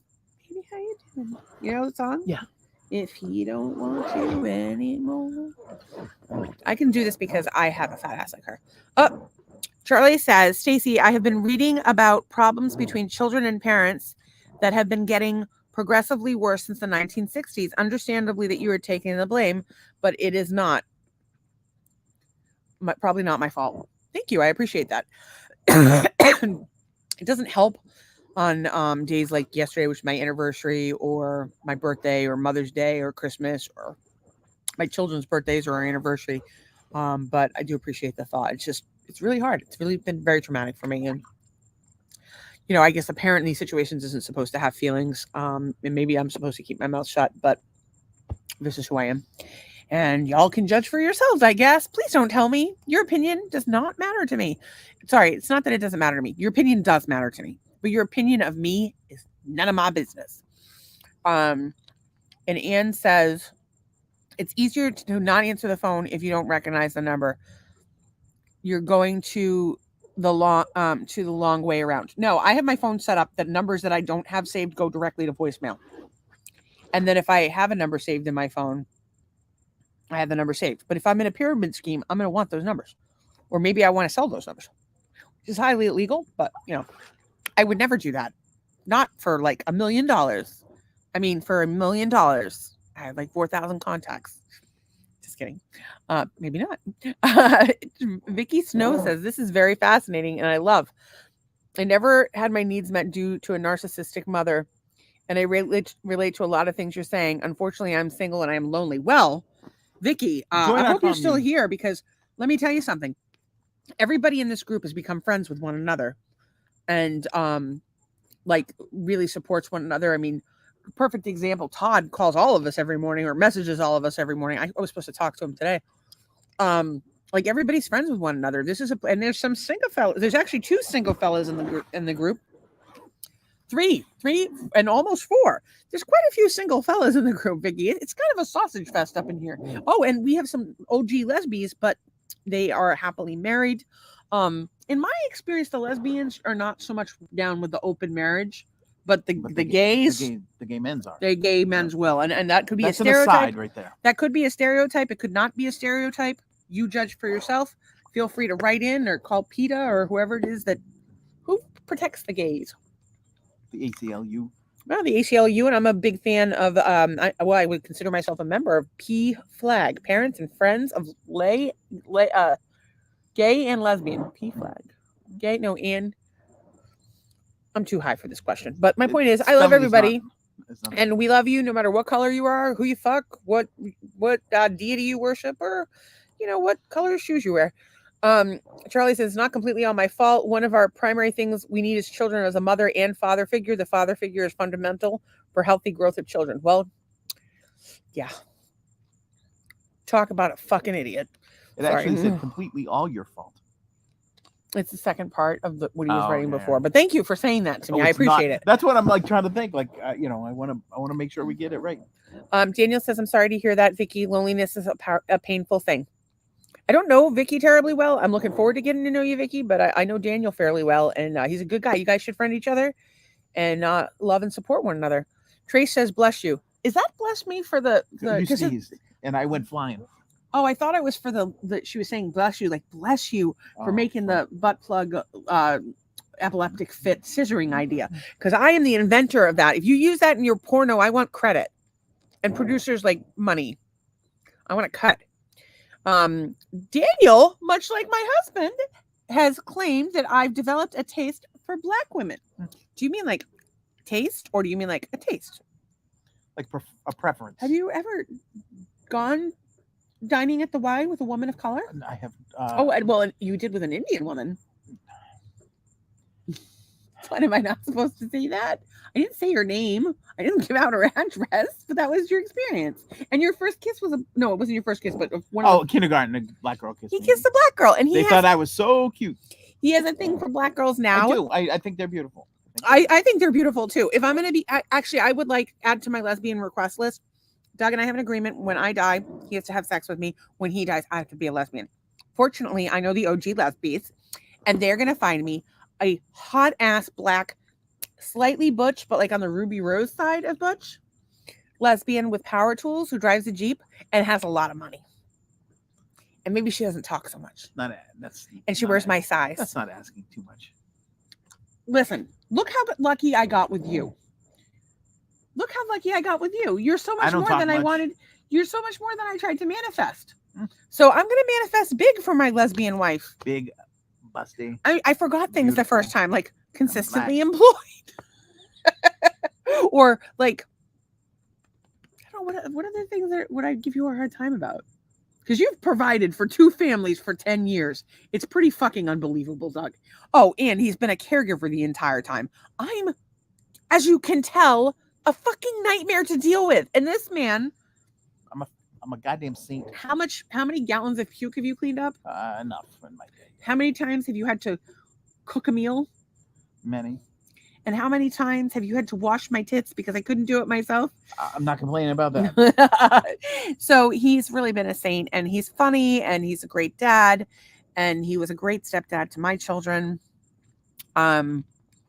He's the first time I ever had any support, and I think that was very hard for them to accept. Sorry, I had a word there's in my mouth. It's unprofessional. It's unprofessional. I said no word. Oh my god, so good. If you've never tell them the episode.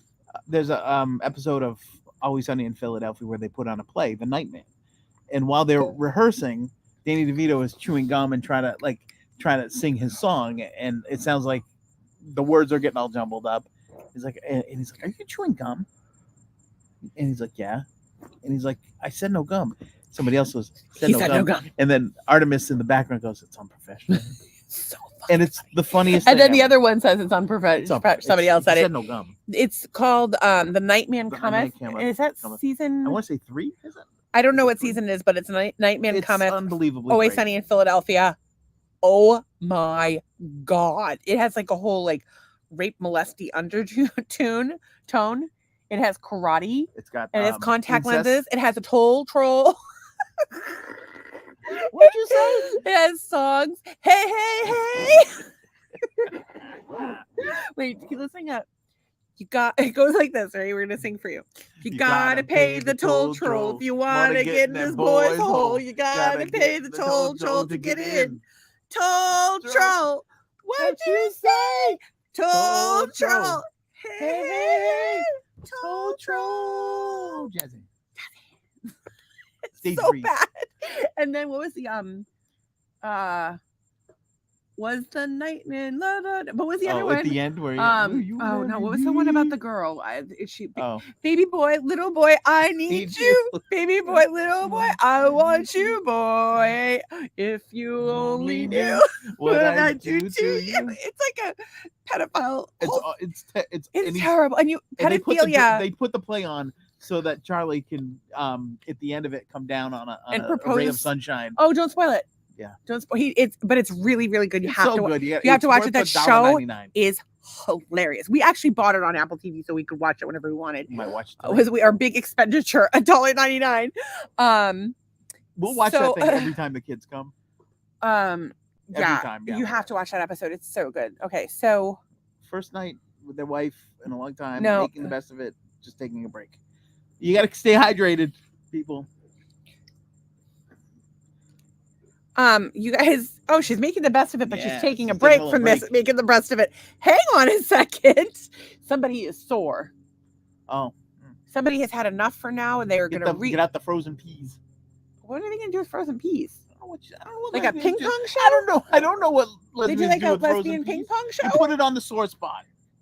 Do you think you could do a ping pong show with peas? I feel like that would be impressive. That would be. I could do it with my butt, I think. I could shoot peas out of my butthole. I gotta go. What? Go in the freezer, get some peas. I could do it with my butthole. Yeah, I think that the frozen peas would be soothing. The fresh peas would be Mushy. mushy. I don't. They not. The if you buy the fresh English peas, they have like a crunch to them. They're so good. I could eat those things all fucking day long. I don't know if they have. I don't know what the nutritional benefits of peas are. Can you look that up? You're like my Jamie. You have to do something every once in a while. I have to look up the nutritional. What the benefits of eating peas are, and if in some vegetables, it's actually more nutritious to eat the frozen ones than the fresh. Who knew? It's something about the harvest time. Anne says, "Hey Tracy, enjoy your vacation." Again, everybody here is friends. These people did not know each other before. Now they're besties. Stacy, I don't think a religious book is going to talk about BDSM, but it's a psychological book. So they could talk about how people end up being interested in things like, from a clinical perspective, in bondage and masochism. We can still talk about BDSM anyway. But I just want to have a celebration if we get to the BDSM part. So we'll have, it could be at the end of the book when there's been at the very end, if there's no BDSM, we will have the BDSM episode and we will draw our own conclusions. If we find BDSM, we stop and do BDSM immediately. That means everyone's going to need to get their handcuffs, perhaps some assless chaps. I'm talking to you, Daniel. Maybe a ball gag. I have one. I know you're all thinking it. Stacy, you need a ball gag. Well, I got one as a wedding gift. It was made of candy, and I sucked my way through that bitch. And the marriage, the last 10 years. Although peas are a powerhouse of nutrients, they also are relatively high in carbohydrates. Uh-oh. No more peas for us. The peas. Hang on. I gotta go back. I wanted to read. Peas are a good source of vitamin C, E, zinc, and other antioxidants that strengthen your immune system. Other nutrients such as vitamin A, B, and cholesterol help reduce inflammation and lower your risk of chronic conditions, including diabetes, heart disease, and arthritis. Is pea protein related to that? Or is pea protein related to peas? I think it's chickpea. But I'm going to look it up. We've been doing chickpea pasta, and somebody, oh my God, now that's what I want when we're done with the podcast. What? The leftover white trash we can carbonara.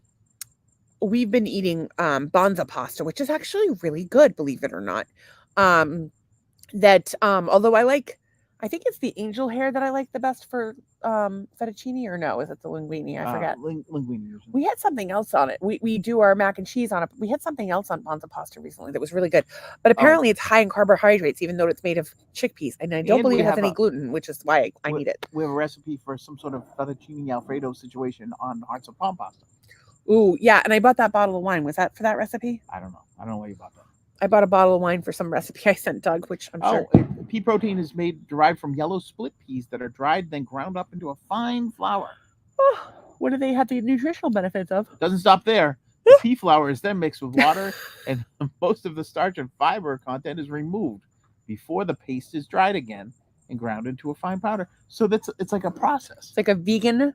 It's a protein. It's a whole. It's a non-soy vegan protein. Don't eat soy. It's very high in estrogen.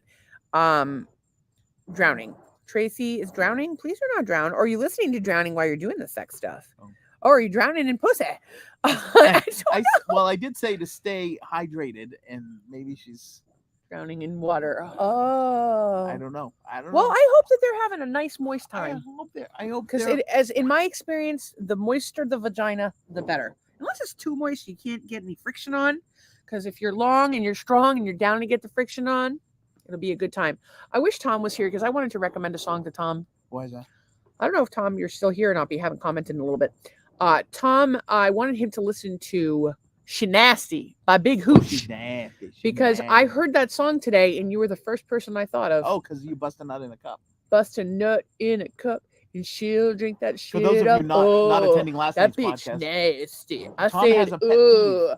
that bitch nasty. Shit, go ahead. Tom has a pet peeve about saying nut for An ejaculation of the manual kind. Yes. When I say manual, from a man, not manual. And also, I mean, it can be manual. He established that egg salad was Satan's nut. He did. So anyway, I highly recommend listening to the song "She Nasty" by Big Hooch. Big Hooch. I will leave you this. She made $100,000 last year sucking dick. She made $100,000 last year sucking dick. She made $100,000 last year sucking dick. Technically, we should have both been singing that part.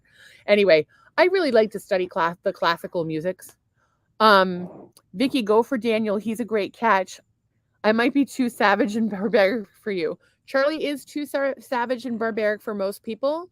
He needs like a hippie chick who likes to live in the woods and is a free spirit and will let him be Charlie.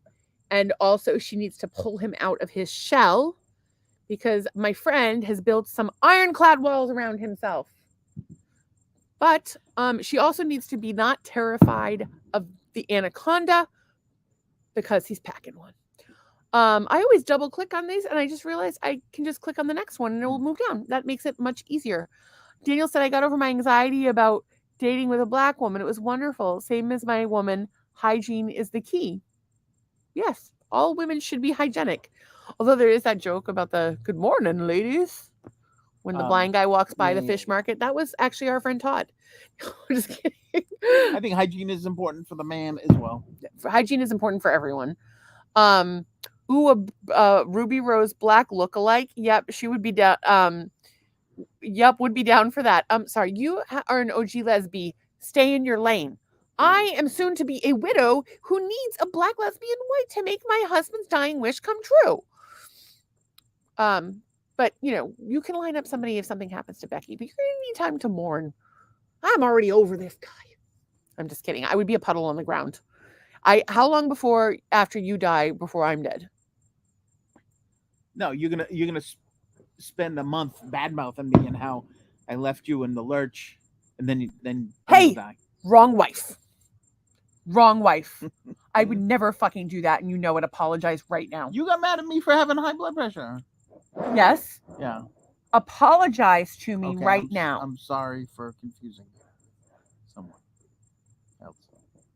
What do you think would happen when you died? You would fall apart. Trust me, I complain about you now. I don't need to do it later. And I don't do that bullshit where you talk behind people's back. If I'm going to say it, I'm going to say it right to your fucking face. Which is all of my friends now telling me you cannot say this on the podcast. And I'm very, very good about that.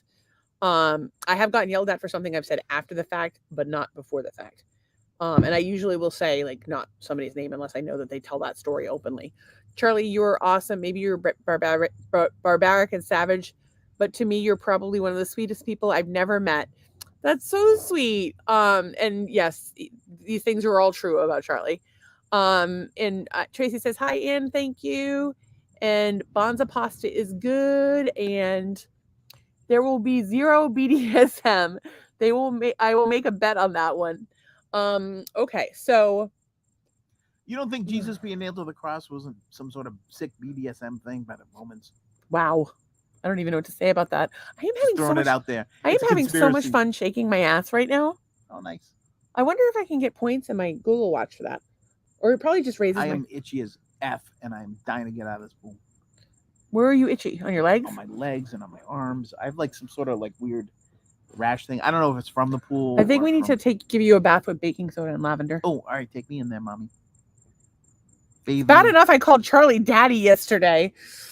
Don't forget me, daddy, when you win the lottery. Mama needs a house. Listen, if me calling Charlie daddy till the end of time gets us, or Archbishop or Count Dracula or whatever the fuck he wants Count us to call Dracula. us, if he wants to buy me a house, I will call him whatever he wants till the end of time. I'm gonna have to put up with the guy anyway. I have no boundaries. Right. Well, you're only family with him. So. I do love you. Tracy says weta is better. Like you can make that a t-shirt too. Better. Daniel says I agree with you about the moisture. The wetter the better, and if it squirts, it's great. We have done a bonus. a podcast about that, starring yours truly and Douglas, and a lot of towels. Dining at the Y. Yes, my grandmother did not know what that meant, and I had to explain it to her. And the end result of this conversation was that my grandmother doesn't know if she's ever had an orgasm, and you would know. And she died after I told her I was going to get her off because she had never had an orgasm. It was very sad. And I don't know how to respond to that. Thank you. Yes, Charlie, take a fucking compliment. It's genuine. Everybody here is a genuine person. We're all besties. Love each other, friend each other. Same as daddy. Oh, well, there you go. That's an interesting way to pronounce that. Daddy. I do have some notes. Is it really 9:41? Yeah, I'm dying to get out of this pool. Okay, well, that's the spirit. I just have a few notes. All right, note away. This is just because it loops in on tonight. I can move that to Monday. I don't even know what that says. Okay, the only thing I think I can't even read this because I'm super fucking high. Was to talk about domestic violence and our RV dream house and cat porn, but we'll get to that on Monday. That's a good Monday topic, cat porn. Oh, this was the topic. It's the one thing that's relative to what we were talking about today with massive dick problems. Are you ready? There was a man whose dick was 7 inches long and 10 inches in circumference. It was shaped like a football. It was a 17-year-old. It was actually here in Florida. Oh. And he had to have a penis reduction in 2015. He could not enter his partner, which, like, what 17-year-old is like, hey, I can't enter my partner? Or I guess that they would. I don't know. But, like, how do you even explain that one to your mom? Like, my boyfriend can't fuck me because his dick's shaped like a football. And your mom's like, yes. Everybody wants their daughter to date the guy with the football dick. Because then, they're not getting knocked up. I want to be a football hero. I guess you do. So you had to have it reduced in 2015. So, Charlie, it's something you could consider. Come down to Florida. We'll make your dick smaller. And I believe that's pretty much this chapter of our marriage. I am going to go in and get a tape measure and go around 10 inches. 10-inch records. 10-inch records are I won't even across. consider fisting. And he wants to put what? Huh? A 10-incher? I just want to see how big around that is. I have no idea how big around. They said it was the size of a football. They said it was the size of an American football. Size and shape of an American football. Oh. My arm is not a good shape. Killing me. It's not a good shape. And Charlie says his daddy's little girl been a good girl. She's a good girl. If it gets me a house, I'll be whatever you want me to be. I will swim around naked in my pool on video. People, take up a collection. We'll get the video equipment. We'll split the proceeds. You could all be guest stars in my OnlyFans channel of Lady in the Pool. My arm is really hurting, and I hope it's not relevant. I'm just wondering if they put that kid with the football dick on a lathe. You know how a lathe works? What the fuck is a lathe? A lathe is the thing where you go. Sort of. It turns a piece of wood so that when you carve That's into not what it, I was doing. So I was doing a loom. Oh, that's a loom. I was doing a loom. lathe. That's how you pantomime loom for when you need to know. Go ahead. Anyways, a lathe spins, and then you can kind of carve into it, left, right, center, whatever you want to do. Make nice little round things. So this way, he could have a sculpting. They'd have to put him on a very fast turntable, and then hope he doesn't bleed out when they start cutting into his dick. Well, that's But interesting. I'm just saying, because you have the essential materials there. You just have to kind of sculpt it down. And Charlie is not willing to get a dick reduction, and so he will not put his dick in a lathe. And Anne says it's like an apple peeler. That does not sound like a good time. That and then throw some vinegar on it. That would be good. The old school. Oh, Jesus Christ! She says it's not the size. Daniel says it's not the size. Well, it's that the was a technique. discussion we had here last night. Okay. There was a discussion about that last night. Yes, because one of our friends admitted on live podcast him that he has a small penis, and Charlie was lamenting with us all the problems he has with his big dick because people find it hurts their belly buttons, and prostitutes refuse to do business with him. That's got to be sad. Well, that's because I'm guessing that you figure that the prostitute is a sure thing. Well, perhaps, but sometimes you want a penis that's too small for the front, but just right for the back. The front bum. You have to explain that because people will be confused. It was a line in Californication. This rock star's widow. She calls herself the widow, and she wears these like super short, Yeah. tight black dresses and a veil. And she blew Hank at her husband's funeral. It was actually pretty good. So then, in front of the statue of Lou Ashby, who reminds us of our friend Brent, and his dick hangs out below his kilt, which reminds me of our Charlie. So Lou Ashby is if Charlie and Brent Scott had a baby. Yeah. So anyway, Charlie on the show, Charlie Runkle on the show, is known for not having the biggest dick in the world, and so the widow comes over and goes, "Oh, you're not big enough for the front, but just right for the back." And she called it her front bum. And then she rode on his dick in the butt. I could never do that. She sat on his lap. I really wish there were. So here's the thing: the biggest gay man that watches the show, meaning the primary gay man that watches the show, is our son. Yeah. And or your son, my stepson. I wish he was my son. He's delightful. My Wesley as well. They're fantastic. And I'm very proud of the men they have become. And I don't really want to talk to him about that stuff. Yeah. So exactly, but I would like the male perspective. Perhaps a gay male who could give the perspective of riding up and down on a dick, or if a woman could do it, but I just feel like a man would have more expertise in this area. There's certain things that you expect men to be able to do better than women, and I feel like taking it in the pooper is one of them. That's my wife, folks. Be a man. Take it in the pooper. That's Be a my man. wife. What is this called? Please tell me. Oh wait, no. So Anne is saying, doing, which I think she meant Doug. Look at Stacy's wrist. That's probably 7.5 inches. Now imagine 10. That really doesn't help me much. They said it was the same dimensions as an American football. Daniel says the key to spend an hour loving her all over because 5 minutes is all you get on the intercourse. I agree. I agree. I spend an hour. I don't have time for that. Not an hour, but no, God, I don't have that kind of attention span. Half the time I have to start out on my phone anyway because I can't sit still. How many times have I been like on my phone for like 10 minutes? Well, I think the first part of our foreplay should be me shoving Adderall up your ass so you'll calm down enough to pay attention to You what can't I'm just doing. go straight for the ass. I'm not that kind of girl. Okay, after 10 years of marriage, I'm trying to spice it up. Okay, what do you want to do? What are you going to shove my ass? Spices? Adderall.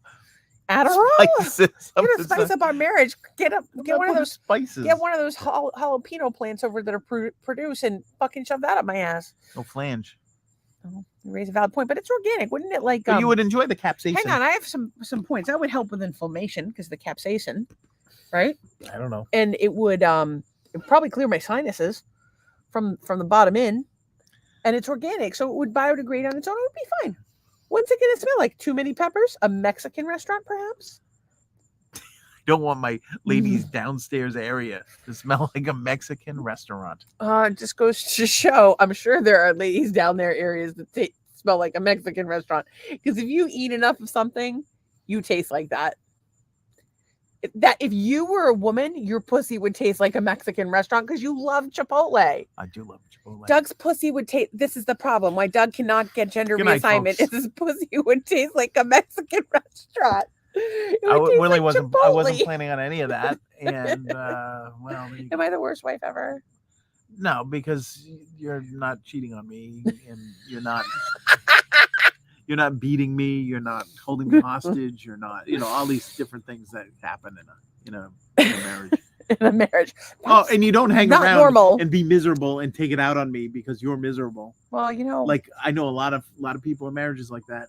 well, I my biggest issue is when people will take it out on their kids and manipulate their kids, and that's not okay. And I've seen that a lot. You know, talk about boundaries. You people are fucking your kids up. Your kids need to come first. And I know a lot of situations where people are not putting their kids first, and it's fucked up. And it's not, you know, I'm sure somebody's watching this or is going to watch it on repeat and it's going to be like, oh, she's talking about me. If the shoe fits. Yeah, if the foo shits, wear it. Listen, I like, if it makes you mad at me, if you think you're having a problem in terms of, you know, putting your kids in the middle, if you don't think you're having a problem because you're putting your kids in the middle, you're probably lying to yourself. But if you know that you are not putting your kids in the middle, you know better than I do. I am not in your relationship, but I know so many people. You have to love your kids more than you hate your ex. And I'd say, what percentage of marriages or people in divorce have you seen that have hated their kids more than they've hated their ex? I'd Hated say their kids? I'm sorry, their exes more than they love their kids. Probably yeah, everybody's 40%. got a story. Yeah. 40%. And the fucked up thing is, I see it more out of women than I do out of men. That's the crazy thing. I see it more out of women than I do out of men. You know why? Because they got divorced and they ain't getting that good dick no more. Well, maybe they got new good dick. Oh, but maybe they might even have better dick, but that's not the point. The point is, that's not the point. I never say that anymore. And Doug doesn't even have a beverage to drink. He's going to be dehydrated today. I don't think he drank enough today. I bet his pressure's going to be up tomorrow. Daniel says, if she loves me, there's no pleasure I could deny her, especially putting jalapenos in her butt. Tracy loves Chipotle. See? Do you have a Mexican flora? What? It's a reasonable question to ask. No, it's not a reasonable question.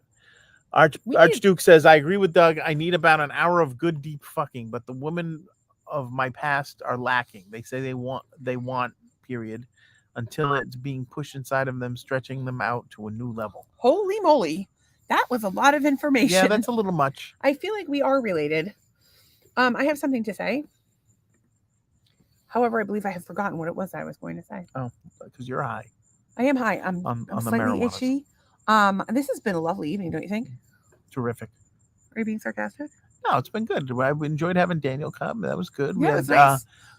Biggie and if everybody could check on Dave, I would appreciate it. I will do it myself as soon as I can fucking function. And Tracy says, she says nope, the pineapple outweighs the Mexican restaurant. Well, you can get your Mexican food served in a pineapple. That's one of my favorite ways. I do enjoy a good mole sauce. Could you learn how to make mole sauce? Can we get Mexican food truck tomorrow, please? Dan's goal is to have her quivering uncontrollably before they have sex. Oh, you couldn't even see that on the screen. That's good. No. That would be like lightly pornographic. And Anne is talking about her mother. Never, ever said a bad thing about my father. I respect her for that. These comments, the guys are talking about deep dicking and quivering ladies and things like that. And Anne's talking about her mom. And Tracy's talking about her pineapple puss. I don't know what's going on. We represent a nice cross section of the community. You know what? We respect everyone's opinion and their right to it, and we want to hear. We want to validate their experience. I hardly remember it, but the show is a lot like the Ed Sullivan Show, where it's a variety show where you've got a juggler, a puppeteer, you've got the Russian acrobats, you've got the Beatles, you've got somebody from the stage show of Oliver coming on and doing a scene. You've got somebody reading King Lear. If somebody you've got Henny Youngman comes on. Things of that nature. So that's what this is like. Could help us explain in like 30 seconds. Oh my God, look at my makeup. If somebody could help us and explain what the hell we do here in 30 seconds or less, we would love it. It's a variety show. I think it's like a call-in show meets a variety show meets Howard Stern. It's a mess, is what it is. Meets Howard Stern meets Hey, look at me. We've got spider legs. Yeah, it's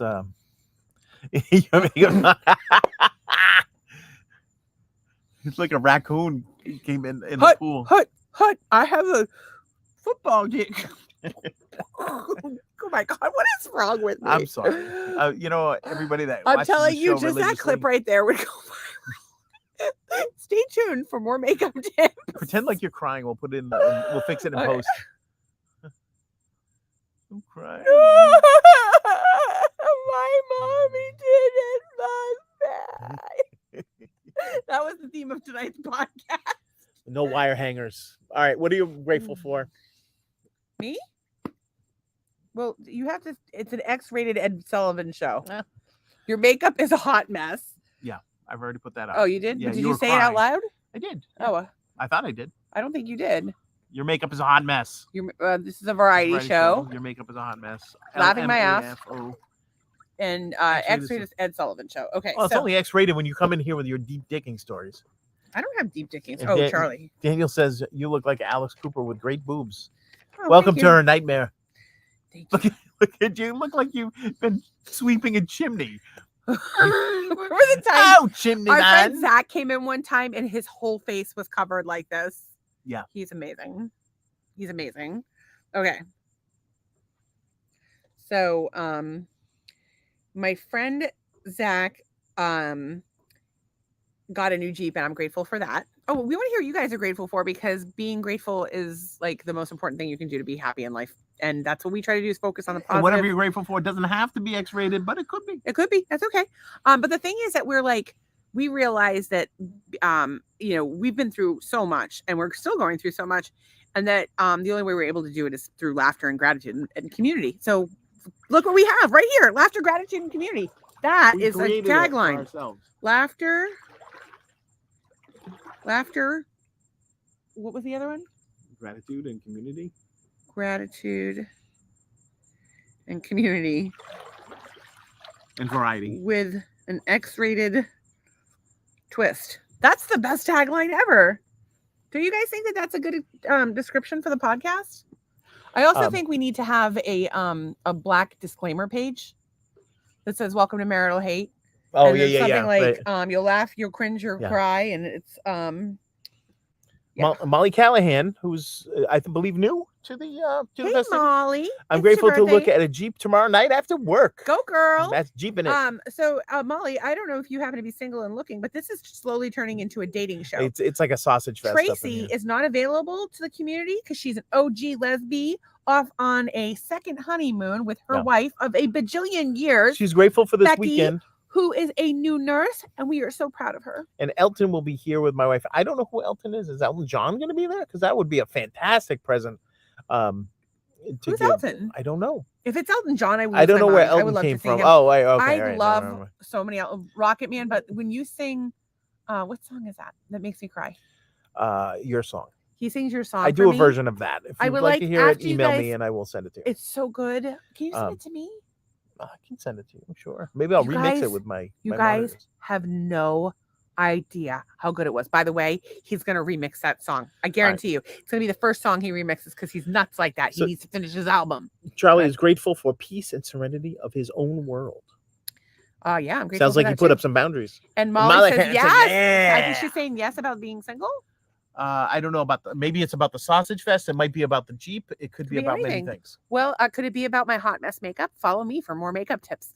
Follow Okay. her for cleaning your chimney. Yes. I will clean your chimney out.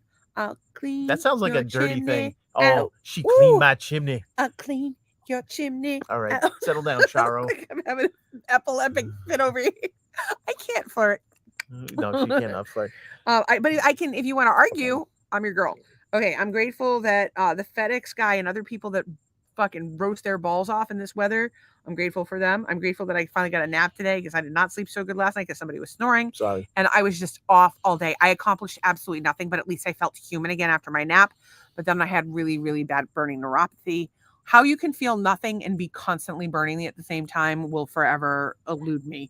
But it wasn't a good time, so I took some cannabis oil. And we have to get up early to babysit tomorrow. So Somebody's trusting their kids to us. mostly you, but the little kid loves you. She's obsessed with you. The other one likes me, but she loves you. Okay. What was it? This one. Nap.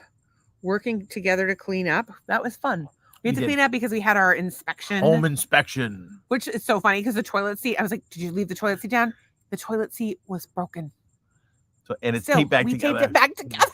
It's so white trash. It's the but original like toilet it's seat from kind of funny, 1986. so we haven't changed. It's funny, and also I've been looking for a toilet seat, and I have seen many different shaped toilet seats, but our toilet seat is round. I am considering getting one of those mushroom seat covers because I just think that they're fucking hilarious. A mushroom seat cover? Yeah, the ones that are soft, they're squishy. Oh no.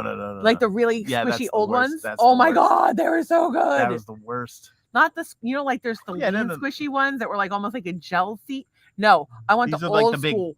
Yeah. It makes a noise when you like And like a little fart noise when you sit down. It goes, and I love that noise. My grandparents had that toilet seat, and I'd love to get on there. I always felt like that thing is never getting clean. Even though it was like vinyl or something, right? Well, it's not like we have strange asses on our toilets. Mm. I fucking hate having strange people in my house. And the girl was very nice, but she was loaded in perfume, and I thought she was done. Very nice. And then she still had shit to do. I'm like, get out of here. I was trying to end the conversation, but I'm silences make me feel awkward. Like I feel like I need to fill the space. Please tell me what's wrong with me on that one. But silences make me feel awkward, so I feel like I have to fill the space. So I keep talking because she wouldn't stop, and I'm like, Well, okay, do your thing. Like I kept trying to end it. I'm like, I will say this. Bye. She came to visit us last May. When was the last time She was very nice. And I remembered what color and make of car she a drove. Blue Mustang. Yeah, and I remember seeing her in the driveway. Nice girl, I don't know if smart, it's pretty. She's getting going to school to be a doctor. She wants to be a psychiatrist. This is the part where we need some. All right, so Molly said yes, and then the hotness for sure. That was really rude. I'm trying to keep it going here. Yeah, but you just basically told me to shut up. Well, I was playing off the thing before when you said something. You just kept filling the space with your words. Yeah, but that was really hurtful. Okay, well, I'm sorry. It doesn't feel like you're sorry. Tracy wants to know what your necklace is called. Q-Link. It's a Q-Link. It's called Q-Link. We'll connect you to QAnon. But you can get them at a discount through my friend Christina Scott. Vitamin C Chiropractic. Dr. Christina Scott. Tell her I sent you. I do not get any money. She's my friend, and she will get you a deal. She's awesome.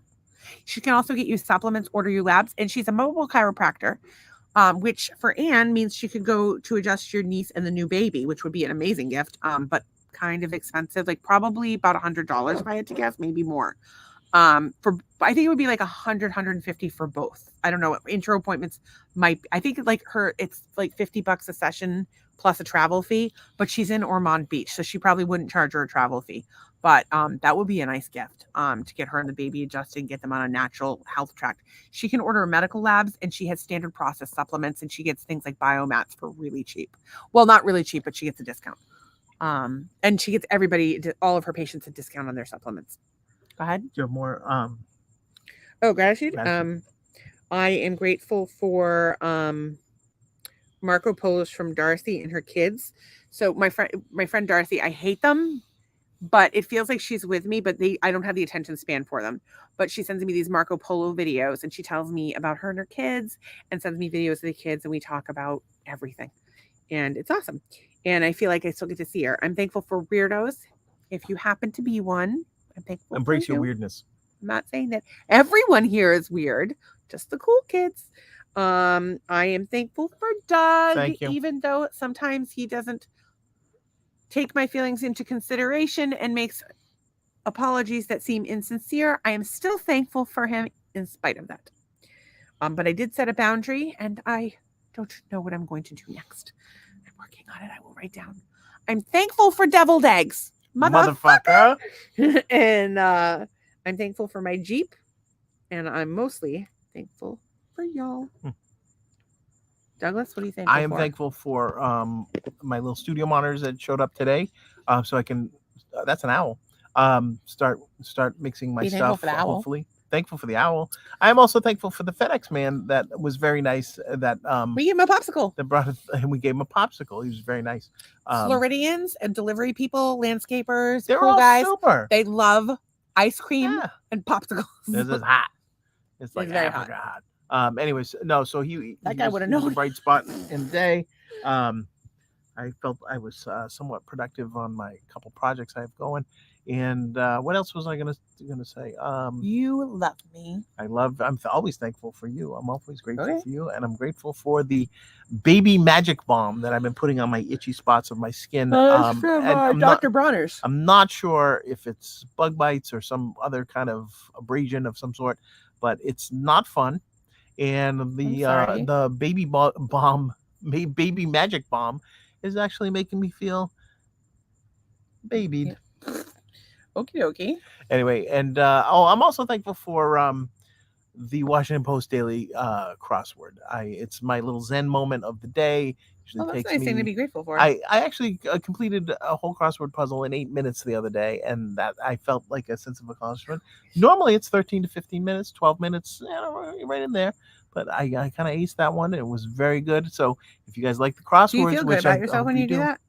Do I feel good about myself? Yeah, I want you to feel good about yourself. Yeah, sometimes I feel stupid about myself when it's like, like some idiotic clue, like, left and, right. Like I don't enjoy that, but I do enjoy knowing the capital of Bolivia, apparently in multiple languages now, and things of Did I things just of that do nature. that right? No, It's upside down now. I don't know what she's doing. She's doing it on a watch. Anyways, this has been a fun way to spend a Friday night. Thank you everybody for coming. All you new people. Why can't I wear it this way? Molly and Daniel. Oh my God, we're so grateful for everyone, Vicky, but especially the new people. We're so glad you're here. Yeah, everybody's welcome. Fantastic. You're one of us. One of us. We accept you. One of us. I don't know if you want to be like me right now. I don't look good. And she's kind of look like she's been in the pool or something. I haven't really been in the pool, but anyways, so I have allergies or something. You guys all have a great weekend. We're gonna have lots to report on Monday. I think it's because I put my mascara on right before the show and it melted. We're gonna have lots to report on Monday. Yes, we will have had adventures in babysitting. Indeed. Perhaps I will sit on a cake. Oh, want to do that? Would you guys like it if I sat on a cake? Big chocolate cake. I will sit on a cake and Doug. No, not a chocolate cake. It looks like poo. I meant the cake, the Publix cake we bought, the fancy one for our anniversary. You gonna sit on that? I'll sit on. You can eat it. Want to do that? Gotta go, guys. We're gonna do that.